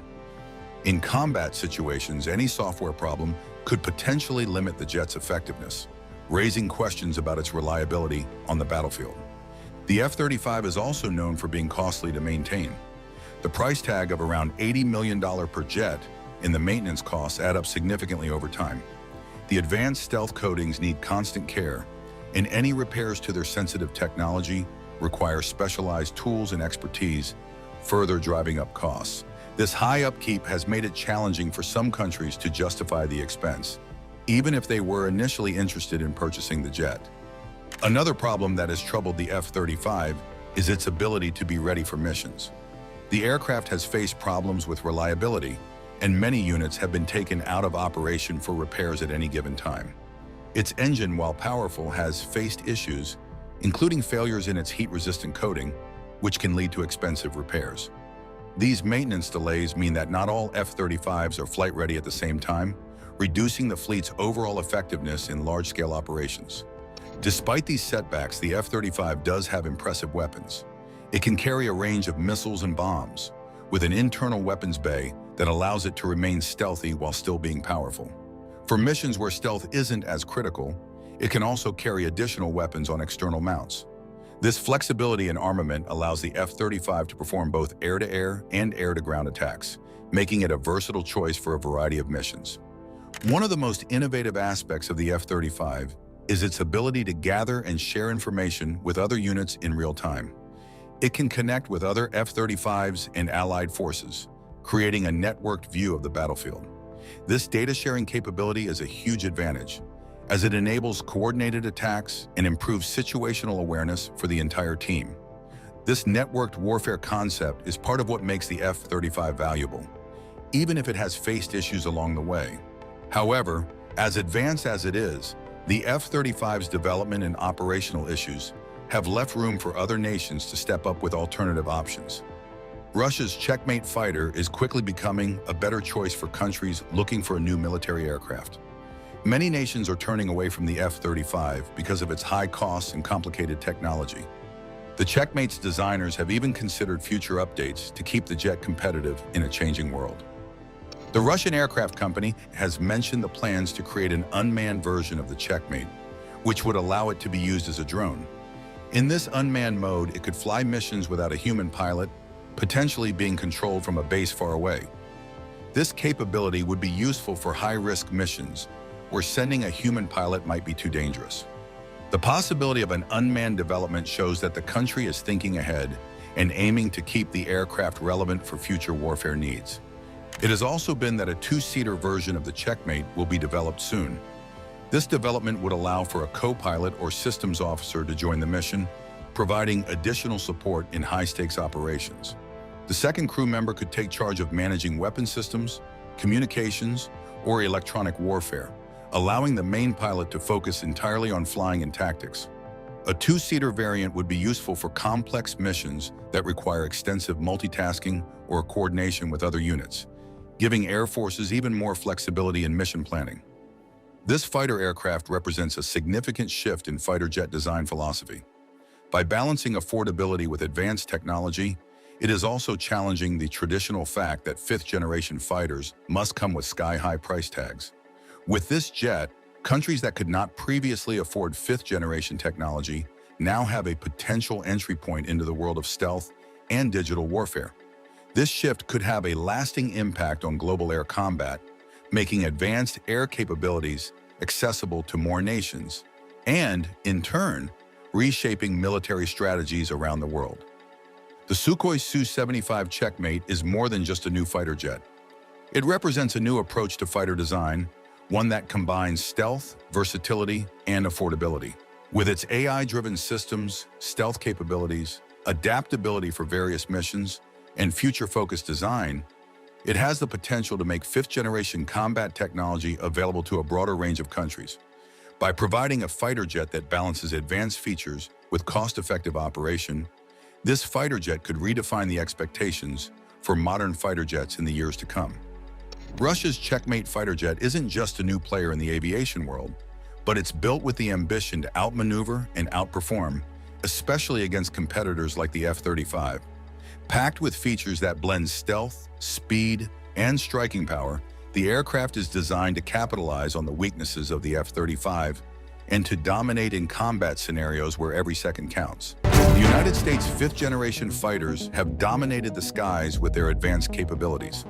They have been unrivaled and undefeatable, taking charge as the world's most sophisticated fighters. However, a more cutting-edge fighter jet from Russia has challenged this claim, proving that the U.S. fifth generation is now unbeatable after all. This Russian fighter possesses advanced capabilities and lethal features that have shocked the United States Air Force. Is this Russian fighter formidable enough to take on one of the most advanced aircraft in the world? What are the capabilities of this fighter? Join us as we explore the designs and capabilities of the only fighter jet that can beat the F-35. On June 8th, Russia took a significant blow when Ukrainian forces hit a Su-57 fighter jet at Akbank Air Base, about 366 miles from the front line. This was the first time a fifth-generation fighter jet was destroyed in combat, which is especially surprising considering that the Su-57's main competitor, the F-35 Lightning II, has over 1,000 units built. The Su-57, known by NATO as the Felon, is a single-seat, twin-engine fighter designed for multiple roles. It's one of only 4 fifth-generation fighters in the world, alongside China's J-20 and the American F-22 and F-35, the latter being the Su-57's closest rival. Let's explore the designs and capabilities of the Su-57. The Su-57 Felon is built for air superiority, excelling in aerial combat as well as ground and maritime strikes. It's equipped to be one of the most advanced fighters in the world, but it faces tough competition from the F-35 Lightning II. It is a fifth-generation fighter jet, known for being Russia's first stealth aircraft in active service. It's designed to be versatile, capable of handling various missions, and focuses on stealth and high maneuverability in all directions. The plane also features large internal bays for carrying weapons and advanced sensors, including a radar system that allows for a high degree of automation. Sukhoi, the company behind the Su-57, looked at the F-22 Raptor as a model for creating a highly maneuverable stealth fighter. However, they aimed to fix some issues they saw in the F-22, such as its limited ability to use thrust vectoring to change direction and its small space for carrying weapons.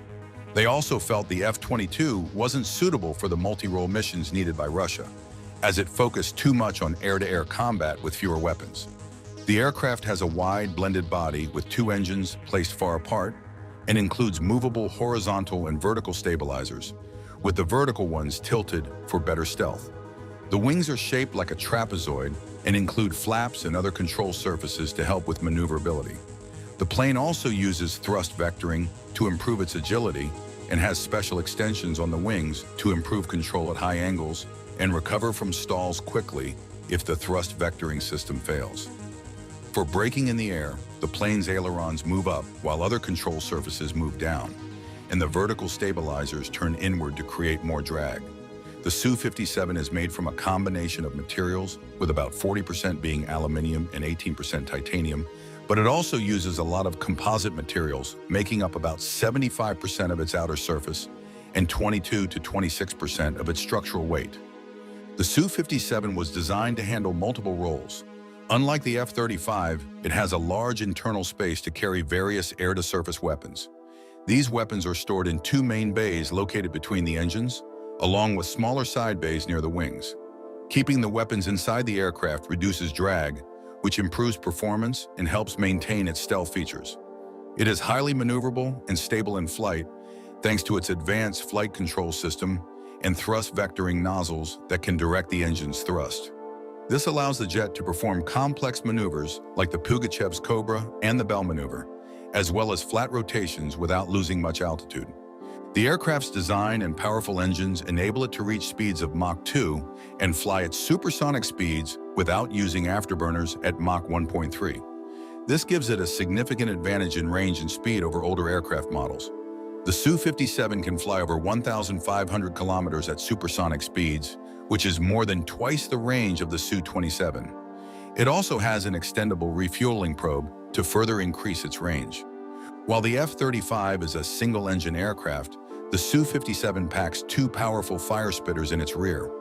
On the F-35 is the Pratt & Whitney F-135 low-bypass augmented turbofan that provides 43,000 pound force of thrust with afterburner, thrusting the jet to a top speed of Mach 1.6 to 20 slower than the Mach 2 top speed of the super cruise-capable Su-57 with afterburner engaged, thanks to a pair of NPO Lilka Southern Isdeli 117 engines that produce a combined thrust of over 63,000 pound force. But what the F-35 lacks in thrust, it seems to make up for in engine stealth. The engine on the F-35 has a low observable afterburner that incorporates fuel injectors into thick curved vanes.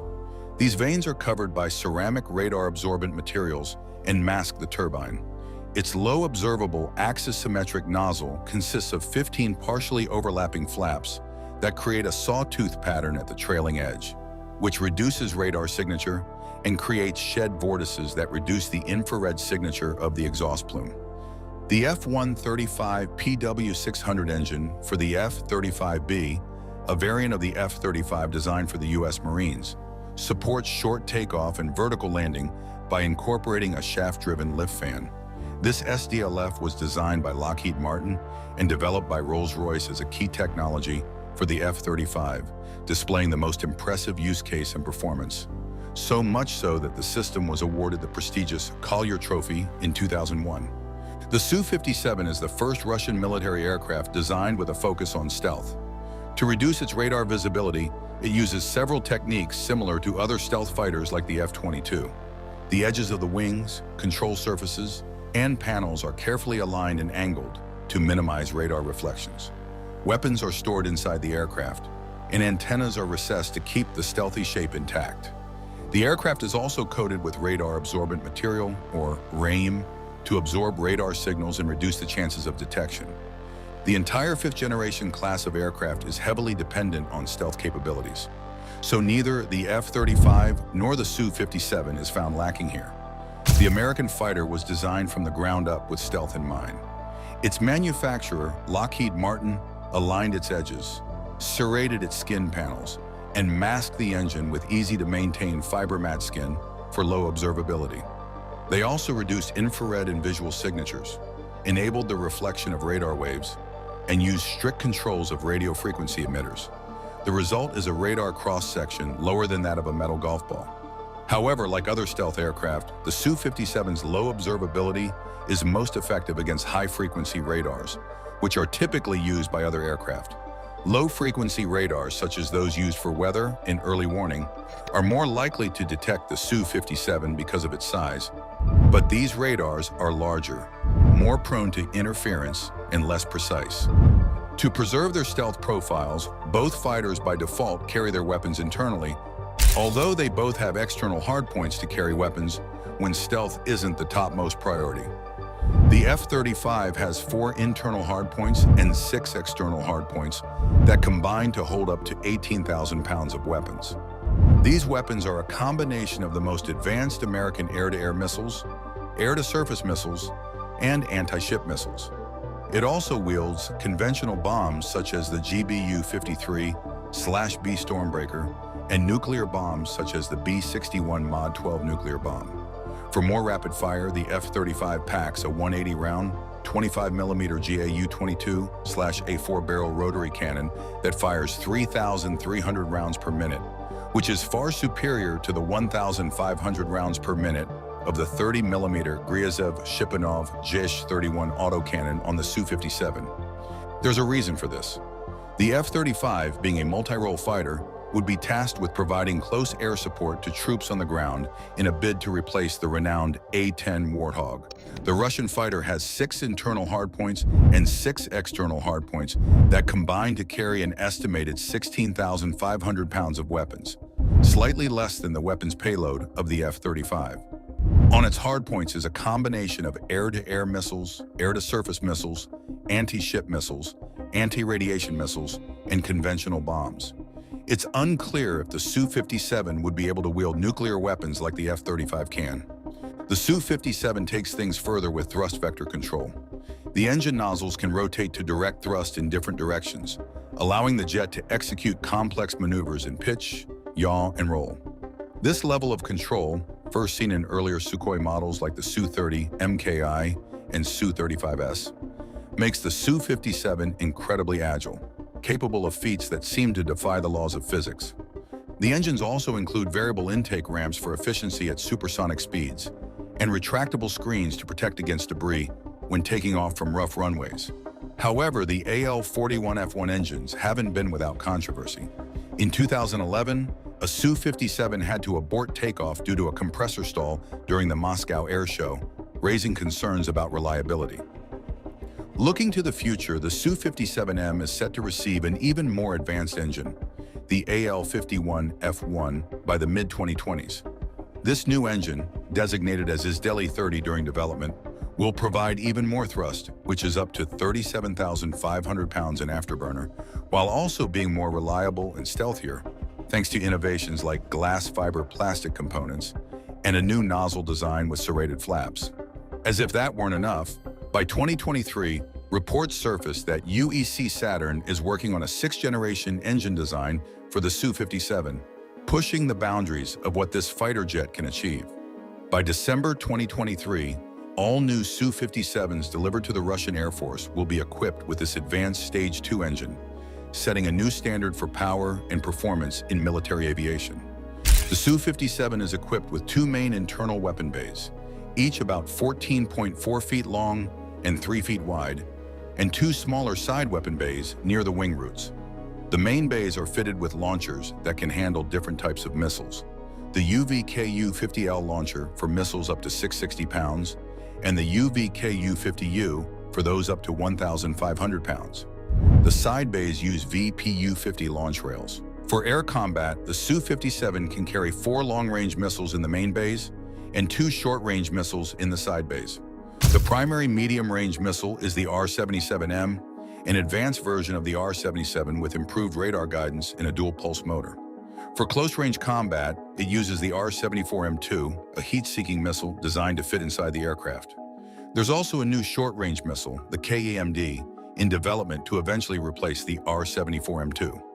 For longer-range missions, the Su-57 can carry the Isdeli-810 missile, an upgraded version of the R-37M.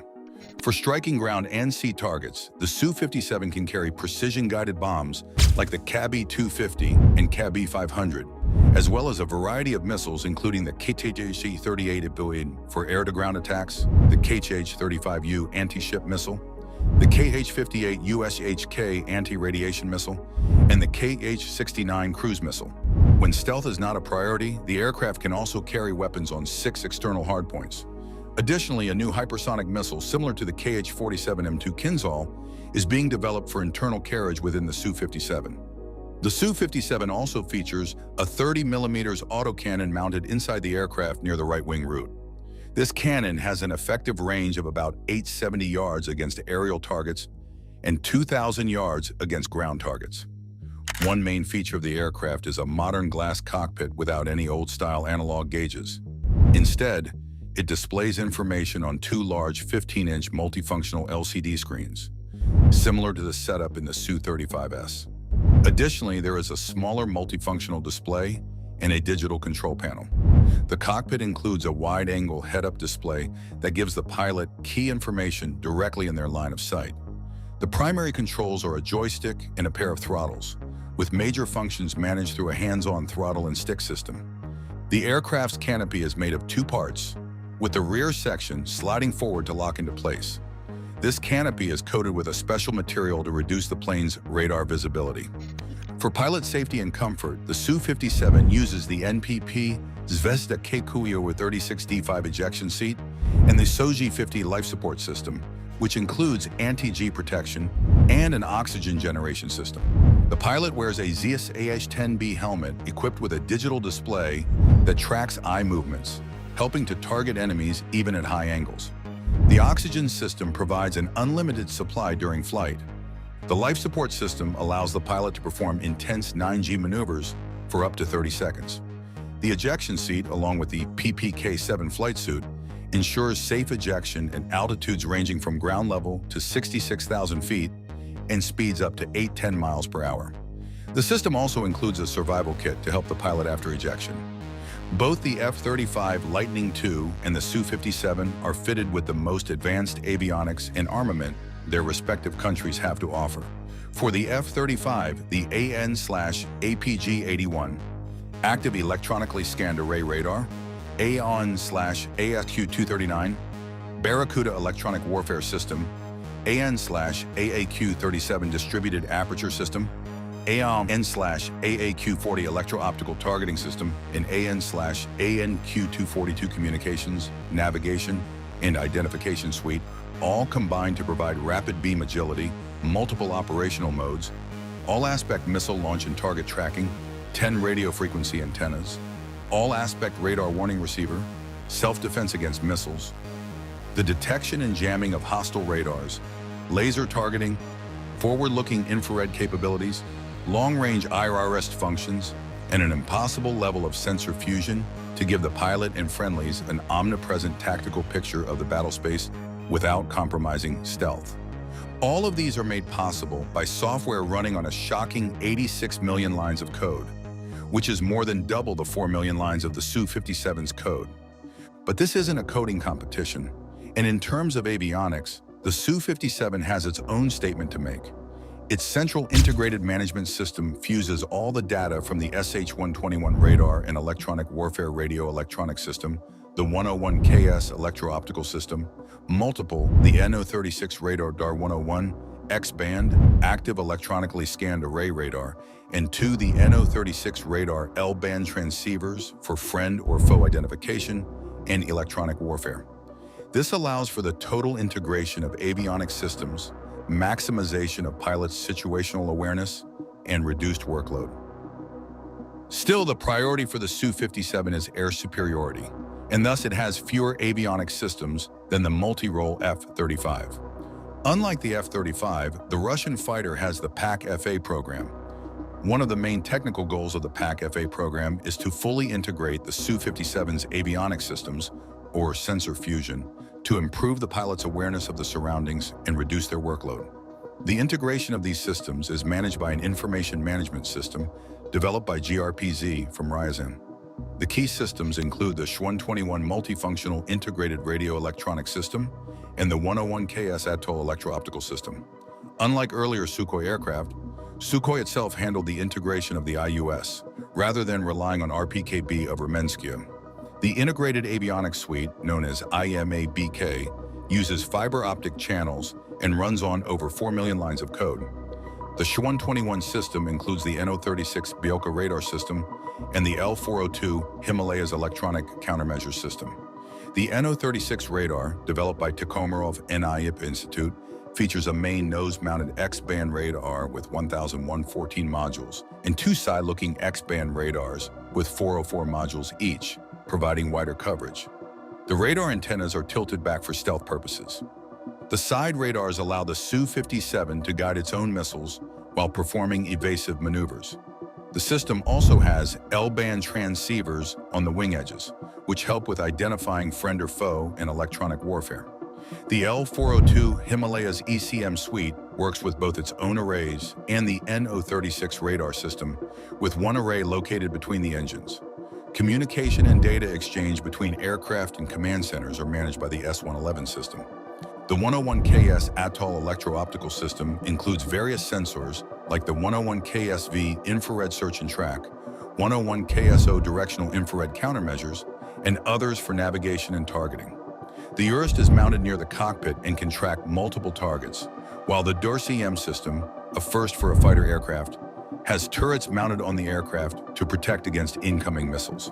The Su-57 can also deploy countermeasures like flares and radar decoys from dispensers in the tailboom. For navigation, the Su-57 uses the BINS SP2M inertial navigation system, which can work with GLONASS and is controlled by the IVS-50 computing system. KRET, the developer, announced in 2016 that it is working on a video processing system called Okhotnik to improve target detection and tracking. The aircraft also has a monitoring system that can predict the lifespan of its composite parts, making maintenance more efficient. Additionally, the Su-57 could be used to test advanced AI and unmanned teaming technologies for future fighter programs, and it has even demonstrated autonomous flight without pilot input. It is important to note that over 1,000 F-35s have been built since 2006. While Russia struggles to build a Su-57 in any significant numbers, only 32 units of the fighter have been built since 2009, many of which can't currently take to the skies to protect their nation. And the ones that can are apparently being picked off and destroyed in the Ukraine war. The war has also reportedly slowed down the already slow production of the Russian fighter. So in a battle between the F-35 and Su-57, it'll be a case of entire colonies of hundreds of F-35s up against 24 Su-57s. It would be an unfair fight, and regardless of their capabilities, the winner can be seen before a single shot is fired. Thanks for watching. While you are still here, click on the link appearing on your screen to check out another of our videos. See you there!